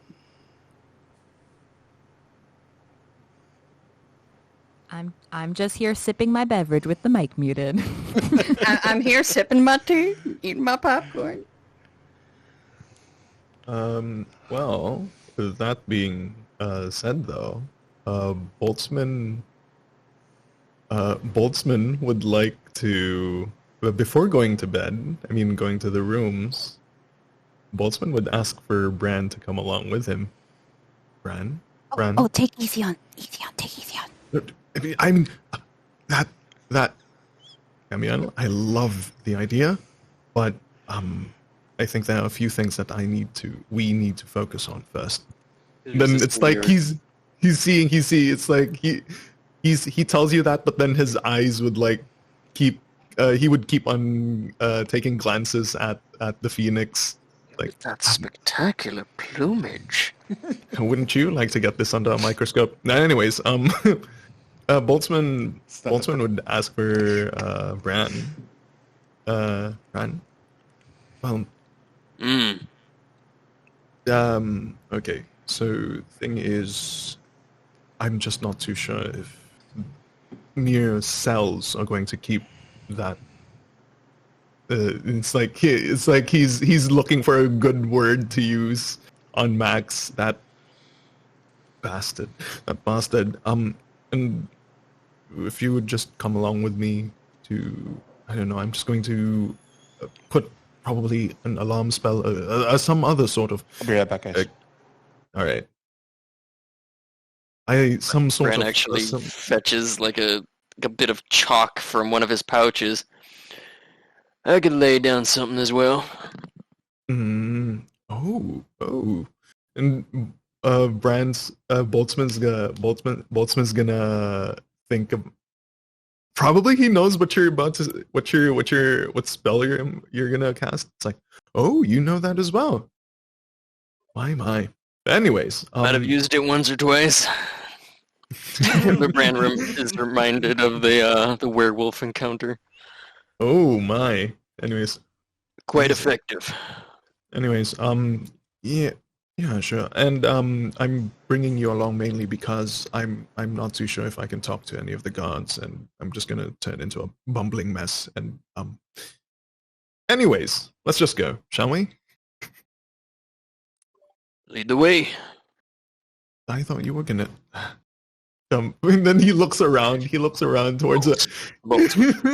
You think I know anywhere around this goddamn tree? You think I know anywhere around this tree? No, you know what? There. Points. He points towards the ground. Bran just kind of like stomps his foot on the wood, and it actually kind of creaks a little bit. I'm used to my feet being on solid ground, Boltzmann. This is making me uncomfortable. So am I, Bran. Anyways, it's like he's hiding behind you, and he points towards like probably a nearby guard. Come on, Bran, please just help me ask the guard where the cells are. What the hell? Dad, I need you to talk to the man. I think you're forgetting how much of a man, much of an idiot Boltzmann is when it comes to social interaction. Come on. You gotta drag Bran along with you to talk. Yeah, exactly. Oh my god. Okay. Well,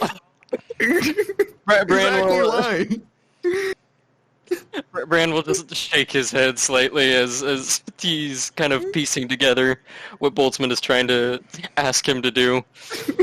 He sighs under his breath and pinches the bridge of his nose, and he finds the nearest avian-looking guard. Boltzmann is pointing towards a guard, yeah. Yeah, there's plenty in this area because you guys are right near the Queen's, the throne room, and the vault is in this area. You guys are able to see the direction of where he kind of points to where you ask, where the cells would be or where Maximilian was taken, and he kind of points in a general direction, almost opposite of where the vault is, on the other side of the throne, going down into, again, a different location within the tree, far from the other side where the vault is, but again, into the tree itself. If you guys walk over there are guards in front of the kind of passageway that leads into it, and you can't see into it. It's closed off, and there's guards there blocking it. Thank you kindly. He'll say to the previous guard, and he'll immediately do like a 180 and turn towards Boltzmann and do a wild, wide, sweeping gesture with his hands in the direction of where the cell is. Most one just nods, and then he goes with Bran. God. So we see this. There's no way for, seemingly from what we can see, there is no way for us to enter. Like the guards appear to not be allowing anyone in. Anyone? Correct. Okay. And Boltzmann just now looks at Bran. And Bran will kind of clear his throat. Excuse me. Are you talking to the guard, or are you talking to Boltzmann? The guards. The guards. Either one. Yeah. Well, we're here to see the prisoner. Make sure that he is secured. We know him better than you folk, and we just want to make sure that he is truly secured.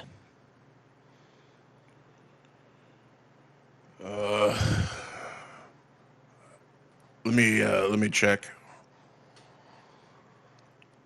And he kind of turns, enters the,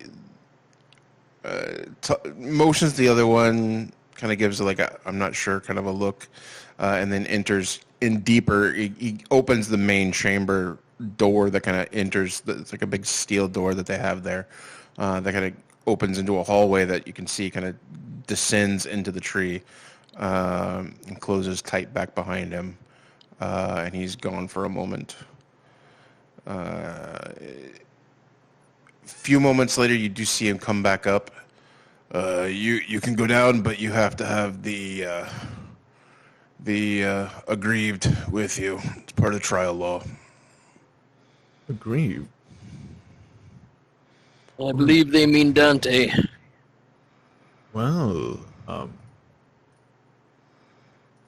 and Boltzmann just shrugs. Well, I guess we. Wait, is it technically Dante who is the quote unquote aggrieved? I think it's supposed to be the. Oh, okay. No, he's the aggrieved. He was aggrieved. I thought it was the queen for this whole stealing thing, but whatever. No, right. It was the law that's been broken. The biggest law that's been broken is the name. Ah, I see. So. And Boltzmann nods. They take identity theft seriously. Yeah, identity theft is not a joke, friends. Anyways, Boltzmann nods, and all right, time to get Dante then. Kind of curves his eyebrow a little bit.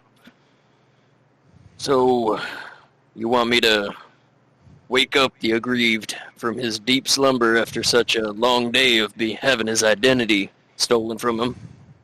Bring him down here just to prove that we have the authority to do so, correct? It's the law. I can't do anything about it. It's the orders. Only the aggrieved and his counsel can see the prisoner at this point. Would we not be considered his counsel? Yeah, but you have to have the aggrieved with you. Right, Bran, come on. Let's... Bran seems a little steamed at this point. Well, not steamed, but perhaps he's seeing the... Karen Bran is coming out. Yeah, Karen. It's like Karen Bran, and then the son is like, "Come on, Mom, let's just go." Can I speak to your manager? Can I speak to your manager? I have a right to be here. Well, it's like, "Con, it shouldn't be too hard waking Dante." No, wait. We're right here. Then he realizes something. But if anything, would it not be suddenly Boltzmann chimes up. He stops himself. He speaks to the guard, but he's like looking away. He's not making eye contact. But would it not be somewhat dangerous if if the aggrieved were to be anywhere close to to that bastard, because as you have already said, identity theft is a very he's looking for like a loophole shit. Identity theft is something that you take seriously, and well, in his anger he might just go up, straight up kill him. Persuasion. Oh god. Persuasion check. Why couldn't have been intimidation, Boltzmann? That has to be. Guys, this is a flat roll, by the way. Hey, if persuasion doesn't work, Bran's ready to do an intimidation. You look at that. 18. Bran's gonna stop punching people. I rolled a 2.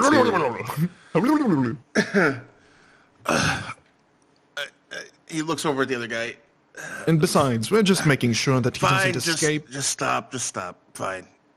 You guys have 5 minutes. Go ahead. 5 minutes. God damn it. He Brandon, let's go. begins to open up the door. It takes 10 minutes for the spill, doesn't it? Yeah, I know. It does. No. The Brand's like, well, you can try to break my circle. For Boltzmann, immediately while running towards the cell, what Boltzmann will he's already rummaging through his bag of bag of infinite holding. Bag of ass? Ass? Bag of ass. Sorry, my brain. What was Bag it? of Where was infinite it? ass. Oh no. Oh boy. We call that a Freudian slip. Hey. I mean, Boltzmann speak. You are Boltzmann with speak. Brand, so I mean there is, Whatever. But anyways, he runs over. He runs over towards the. As he's running over towards the. What do you call it? To the jail cell. Boltzmann is already picking up 25 gold pieces, and would you allow Boltzmann to with his bullcrap magic be able to turn that into gold dust as arcane lock? He's about to cast arcane lock, and the thing is, it requires gold dust of at least 25 gold worth.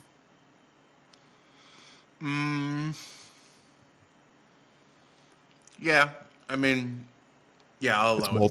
It's Boltzmann. Yeah. Besides, Oh. yeah, it's like he just pulls up 25 gold pieces, putting it in between his palms, applying some magic with his gloves. It turns into gold dust. And as he's approaching the jail cell, what would they see? Is it just like a plain cell, or yeah, what would they see? Yeah, you see a row of cells built into this wall of the tree. They've been fortified, so you do see the wood around, but you do see stone that's kind of solidified and kind of ballast the rest of these walls. You get to the cell. It's basically a long hallway. The very end of the hallway seems to be more secure. The door is thicker. There's no see-through from the door to the inside.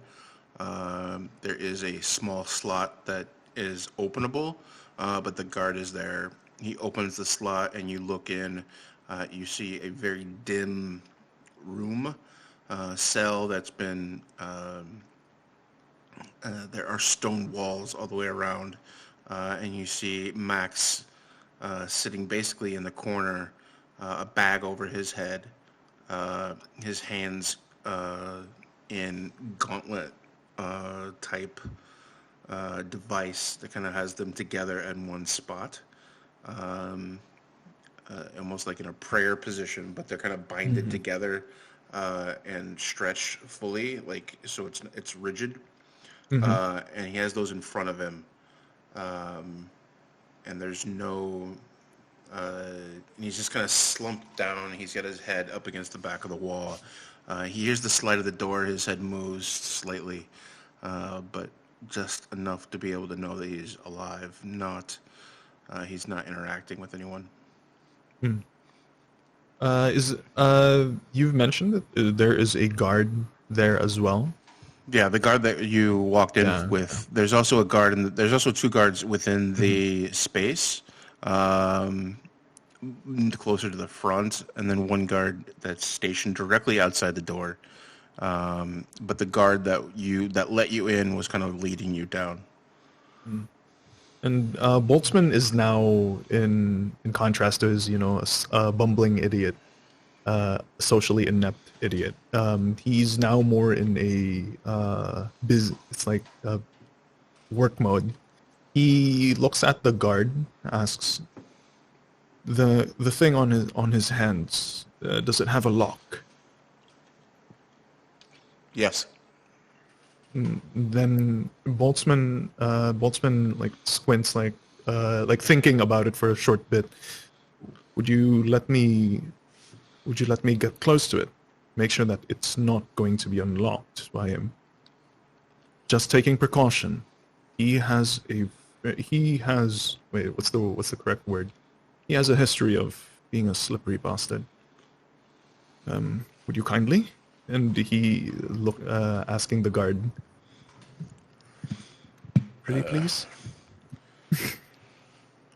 Fine.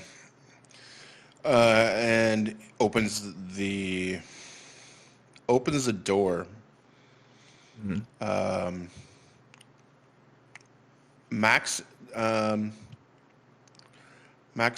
is almost like a frightened stance. He's still sitting. He's still leaning up against the back wall, but he does kind of motion and pull himself up against the wall a little bit more, not knowing exactly what's going to happen.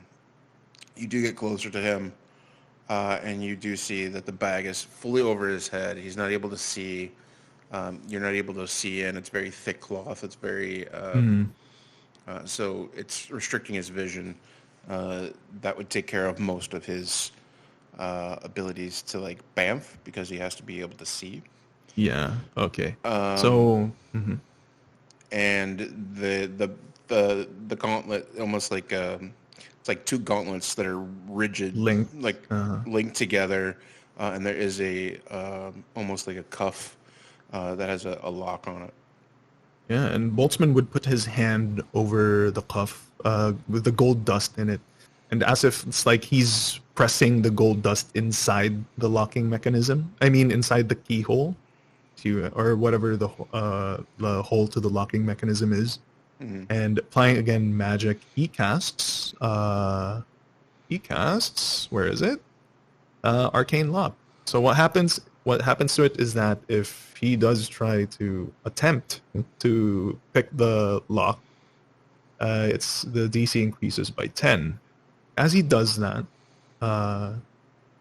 he's not gonna do that there yet inside the cell. As he does, after doing so, he looks around and tries to gauge where the only probable exit is from this area. There are no windows. I'd assume that there are no proper windows, and it's only the door. Yep. And it's deep within the tree itself from your positioning. So Boltzmann, it's like he's after doing so, casting arcane lock on the what do you call it? On the gauntlets. He takes a look at the bag and like doing a quick swipe on one corner. He casts he casts mending on it, just making sure that there are no loose threads, nothing that's gonna make him see through the bag. It's like, that should work. That should work. He tells himself almost quietly. And then he gets up, now looks towards Bran, trying to see if Bran is doing anything on his end. Bran, as Boltzmann was doing this, is he's kind of has his back to the jail cell, kind of like basically body blocking it, and he's got his eyes set on the guard, basically, and judging whether the guard will actually act upon the 10 minutes thing. He's kind of sizing him up for a minute, and then finally Bran kind of just shakes his head, turns his back to face Boltzmann, and he kind of rolls his shoulders a bit. I think that should be enough. Okay. All right. Not enough time. Arcane lock and mending on the bag. Yes, just to make sure. And then as they're going, Boltzmann then gestures for the guard that they can. He's gonna leave now. He's gonna leave the cell now. He moves over. As they're walking towards the exit door, he would ask the guard again, when are you going to? What time will you be taking him out from this jail cell? Dawn. Dawn. All right. I shall be present 30 minutes before that. Before then, the thing that I placed on the lock, it has a sort of a magic word that if I say it, it will deactivate. I'm just going to be doing it for sure, just for security reasons. And speaking about security, as they're walking towards the only exit door, Boltzmann immediately pulling out a fine piece of silver wire. He casts alarm on it. He desires that it will. He designates the only creature that can trip it would be what's his name? Max. And yeah, that's about it. I'm just being very, very, very sure. He looks at the guard like with dead set eyes. Anyways, thank you very much, Mr. God, and as making sure that Bran is also already outside. Boltzmann reaches into his pocket for your troubles, and he gingerly, like, I don't know what the proper word is, but yeah, he has like 10 gold coin, 10 gold on his palms. Like, he offers it to the guard. Thank you. I've spent 35 gold. Jesus Christ, Boltzmann doesn't know how to handle money. Anyways, yeah. That's about it. His coin purse. She's got a lot of money. Just come in. She'll give you a loan. Oh no, loan shark, lone ranger. Oh no. Anyways, yeah, lone ranger. Anyways, yeah, anybody that's else? about it. Anybody else doing anything before you guys go to the rooms besides David? Well, Dante's made his way straight back to his room. Okay.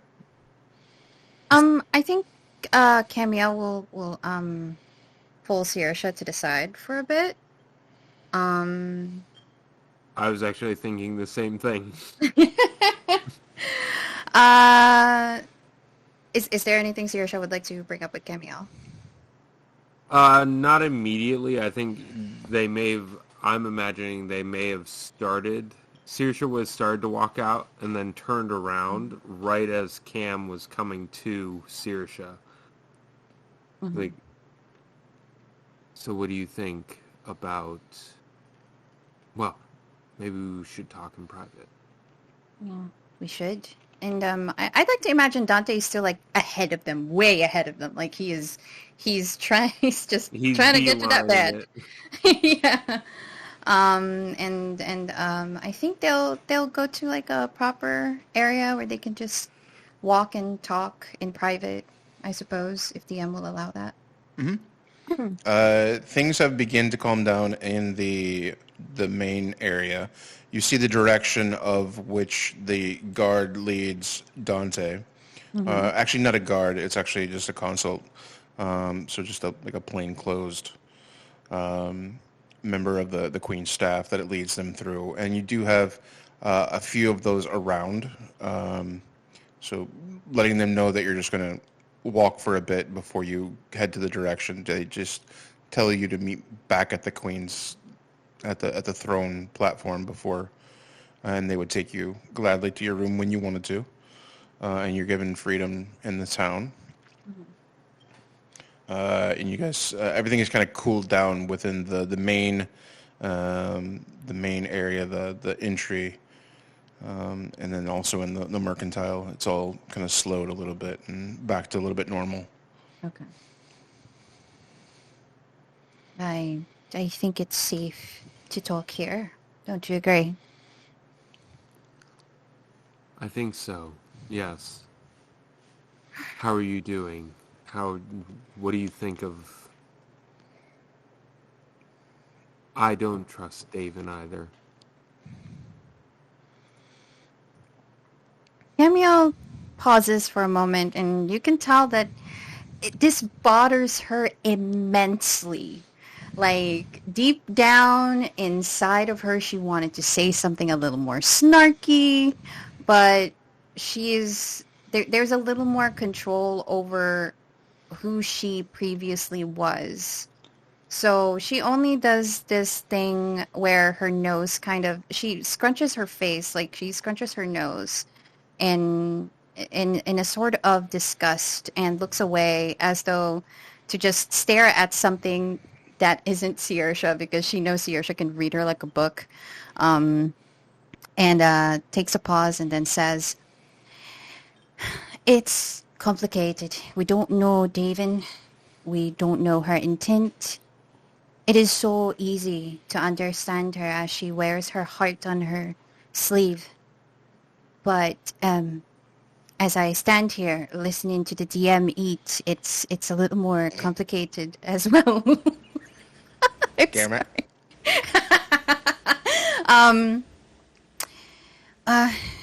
I would like to trust her, but if this is how the law is, then there's nothing we can do about her. However, I would like to twist that a little bit in a way. I follow no queens, only gods. And you?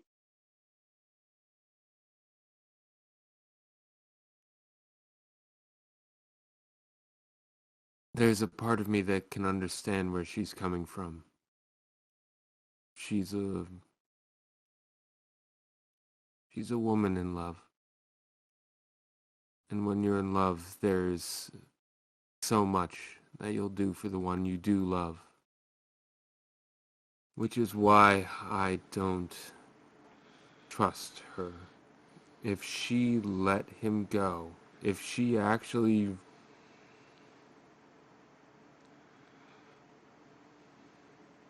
I think she's more capable than she lets on. And if she let him go, or she allowed him to convince her to just go, well, I worry about whether or not he'll be in the cell tomorrow. Regardless, this isn't our land. We have no control over what happens. We can only be upset by it. And Trey, I don't quite understand the connection that Davin has over Maximilian. He's such an idiot. Don't you think she deserved a little better? I don't understand it. Why be a fool for someone who doesn't even love you?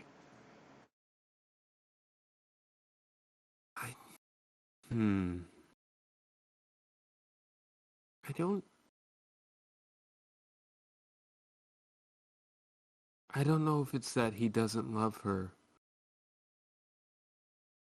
I think it's that he doesn't know how to love her. But that's neither here nor there. Like I said, I think I can understand. And how do you understand this, Saoirse? She kind of looks at Saoirse from the side of her eye. There's like a playful little smirk at the corner of her lips. How do you understand? You've been a fool in love? Some might say that. No. He died in my arms. Oh. And almost immediately, Camille kind of regrets giving that smirk. It's... And I imagine Saoirse saw the smirk and it's like, it's okay. And she would touch her shoulder. It's okay.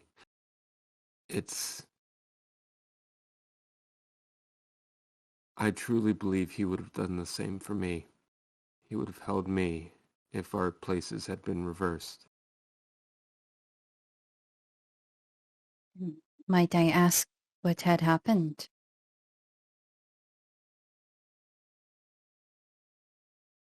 Well, we fought together in the Vanguard, but perhaps the story of how he died is something for another time. We have enough to worry about tonight. I imagine you'll hold me to telling you this story. Of course.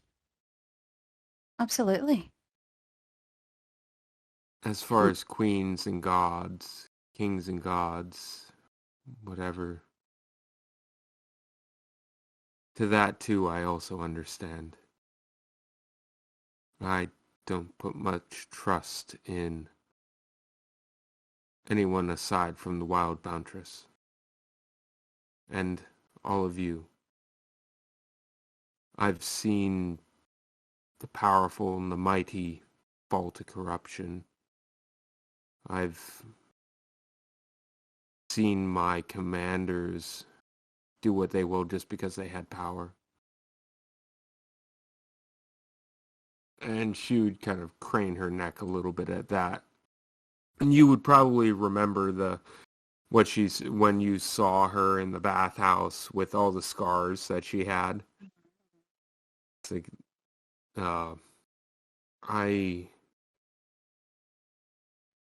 I don't like the situation any more than you do. But please. Go ahead. No. Please, I have spoken way too much. Please do.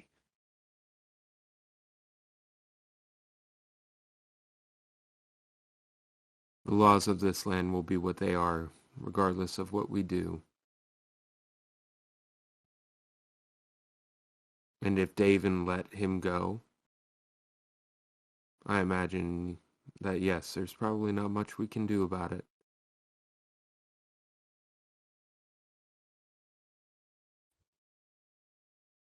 We'll have to see what Dante does tomorrow. If I understood correctly, and you correct me if maybe you understood it otherwise, it sounds like if he's convicted, if Max is sentenced to death, Dante is the one to deal the killing blow. In the eyes of the gods, that is fairness, is it not?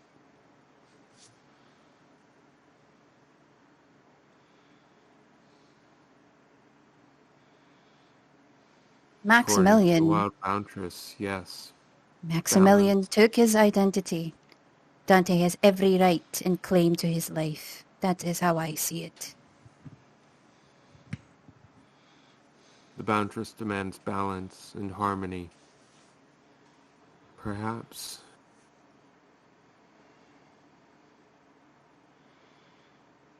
And speaking of Dante, I am concerned for our handsome friend.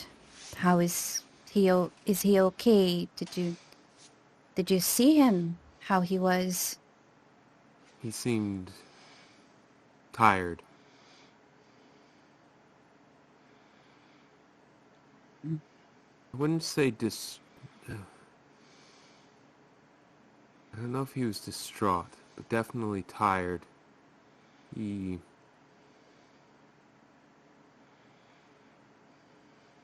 imagine he's been chasing Max both up here, and she'd point to her temple, and here, and she'd slap her legs for quite a while. And just kind of give a little chuckle at that as if she made a joke. Cameo will chuckle at that. It might not hurt to check on him. Assuming he's not asleep already. Assuming he wouldn't lie to us. He's very good at that. Dante is the hardest to read and the hardest to allow a bit of space for us to actually understand who he is as a person, rather than just his facade that he'd like to dance around in. I would love to know more about him, but I unfortunately still do not understand the concept of boundaries, I believe it's called.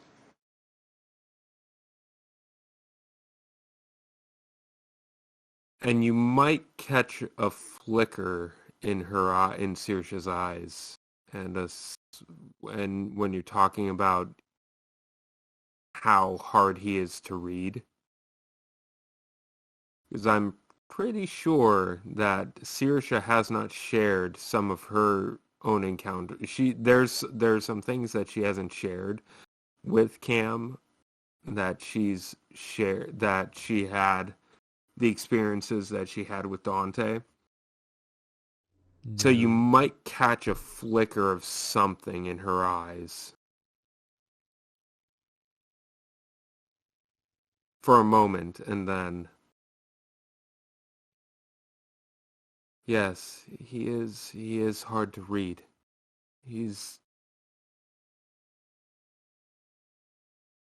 I think he's hurting. There are traumas in his own life he hasn't dealt with, and so he's not ready to share them.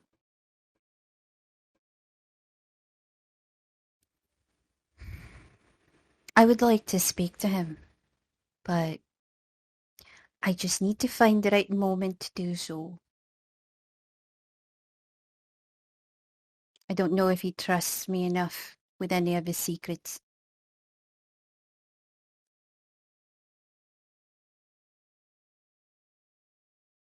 How many of your own secrets have you shared with him? All he needs to do is ask. I'm an open book. At this point, I have nothing yet to hide. Nothing more to hide. Everything is out there. But it's all up to him if he wants to speak of such things. He has to be ready.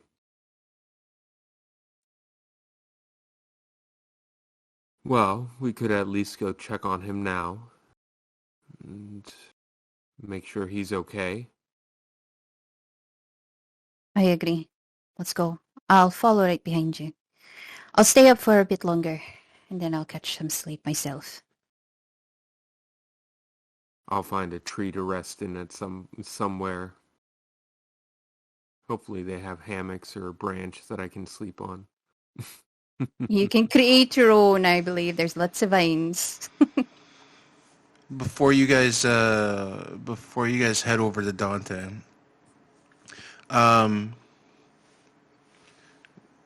David and the Queen are still in the chambers, and you guys begin to talk.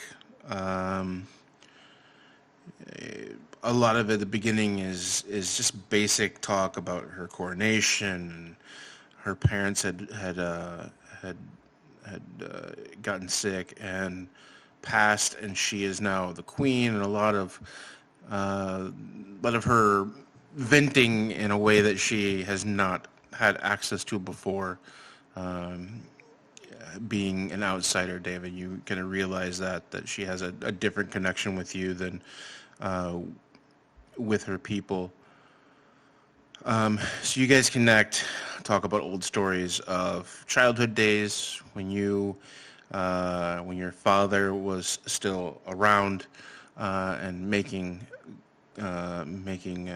inroads with these people as a salesman, and being connected to this group, and being almost like a consult of sorts, being able to get supplies that they weren't able to, and being able to help out. And but your focus isn't on that. Your focus is remembering the times when, as the adults did their business, that you guys ran through the markets and had fun.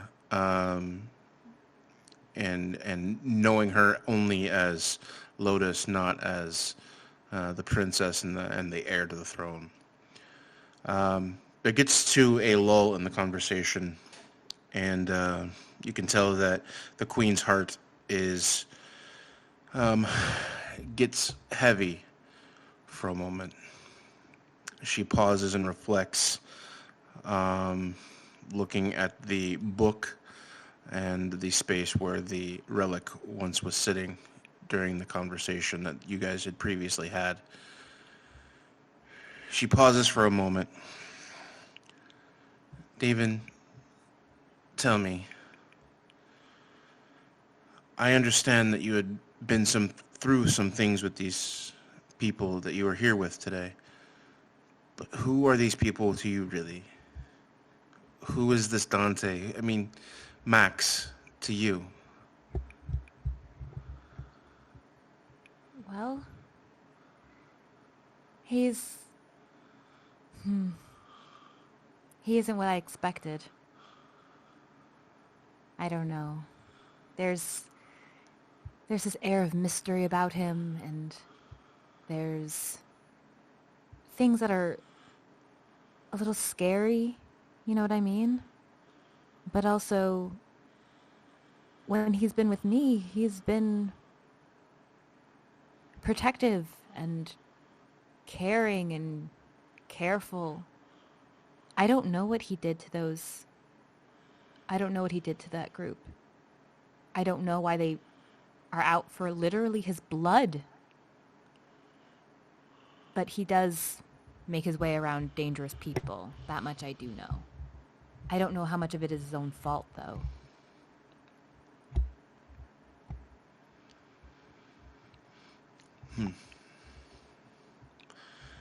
There are some people in this world that trouble follows.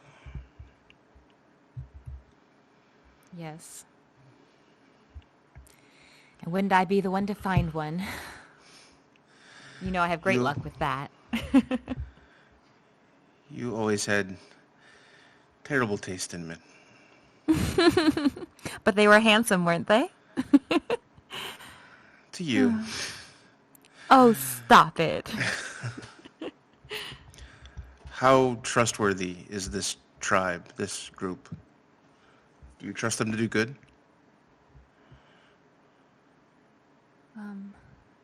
Well, they went out of their way to help all of us at the inn. I don't think that they're bad people either. I don't. Unfortunately.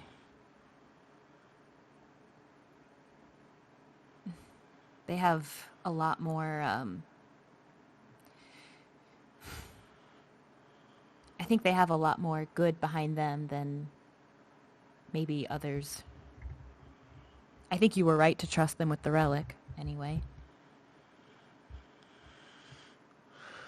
I believe the relic should have only been given to those who are worthy.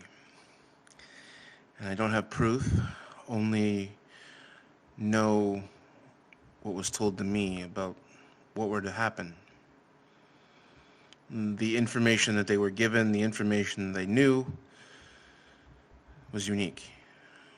I was one of the only people in the world to know that information.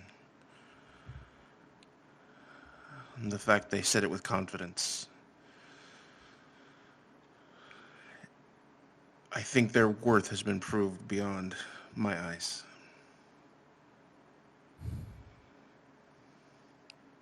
Well? Let's hope I'm a better judge of people than you are. You're terrible, Lotus. But you're also queen for a reason. Am I being Speaking really of that, stupid? Well, that will be found out. I hope that you do make wise decisions going forward. Well, here's a question then for you. As a queen, as a mediator, a judge, how much weight does it give if... I understand that if you've done something wrong, you should pay for it, but what if you just need a chance to do right? At what point is it too late to have a chance to do the right thing? Well,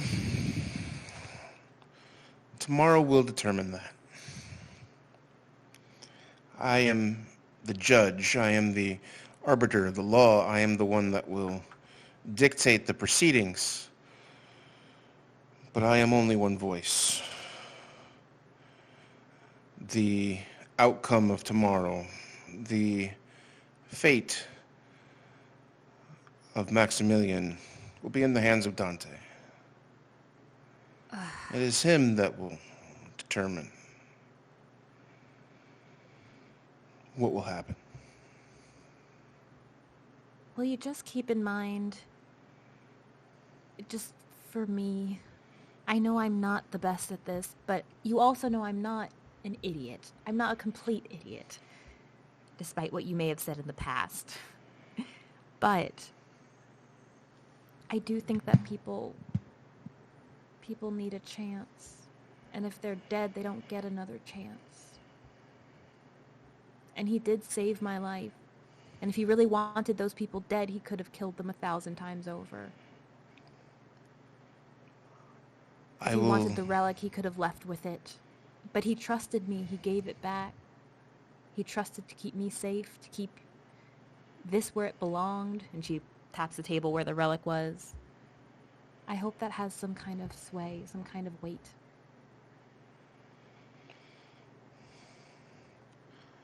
I must follow the law as written.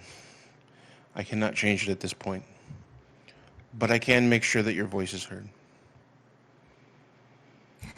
For what it's worth. I appreciate it. I guess we'll see what happens.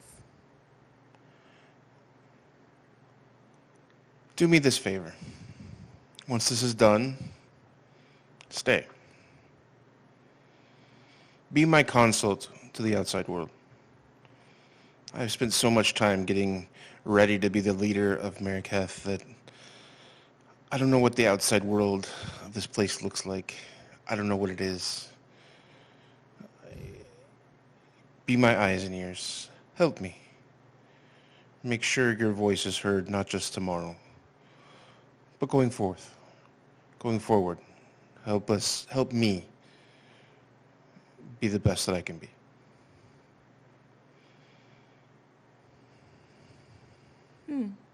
Does that come with a pay raise? It could be arranged. I don't think I have much to do out there anyway. I think you're all I've pretty much got. I can't think of a better place I'd rather be. Well, the negotiation would be easier. Oh. Did I put too much forward?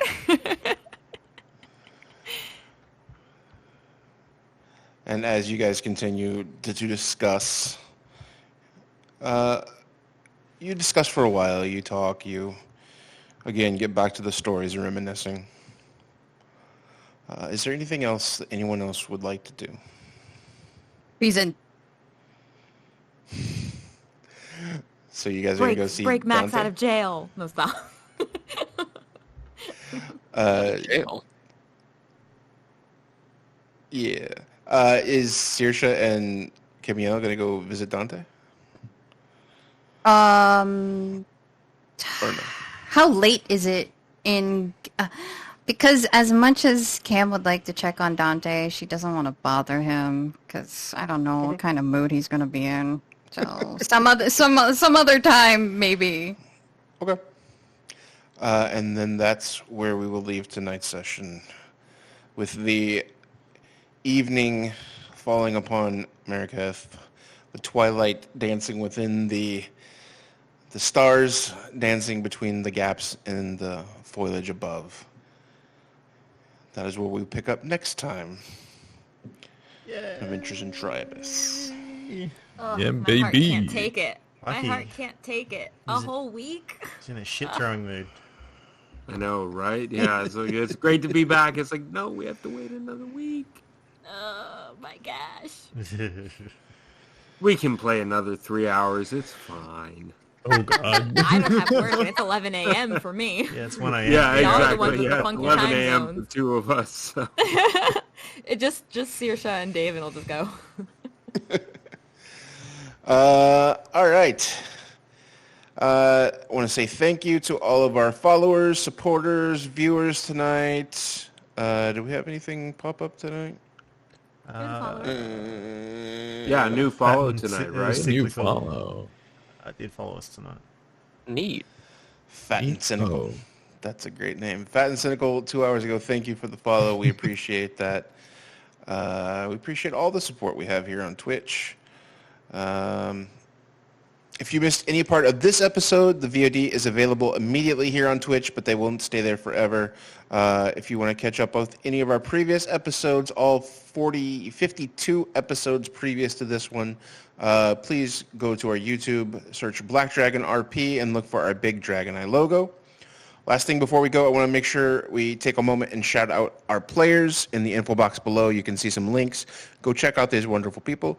Some of them have links to their Twitters, like RPG Theologian Rob, who plays Saoirse, The Relentless Hunter Aaron, who plays Branimir, Throwaway Doodles. What's your Twitch now? No, I don't. You don't. I don't. Okay, I don't used to Twitch. stream. Okay, anyway, I used to. Ellen, Whatever. who plays Boltzmann. Yeah, there we go. Some who stream on here, like Thumpernox Ryan, who plays Dante, Yumisagara Tony, who plays Cameo, and Brenna, who streams on the Brenna Nailed It channel and plays Amivi. I am Brad. I'm known as Monocle Moose on all platforms, so go check us all out. Please see the info box below for all that information. That wraps up this episode from us. So I want to thank you very much for being here. We will see you here again next week, same time, same Twitch channel, same campaign. Glad to be focused and laser focused on the rest of this campaign. So same time, same Twitch channel. We'll see you. We love you very much. And goodbye. Goodbye. Bye. Bye, everybody.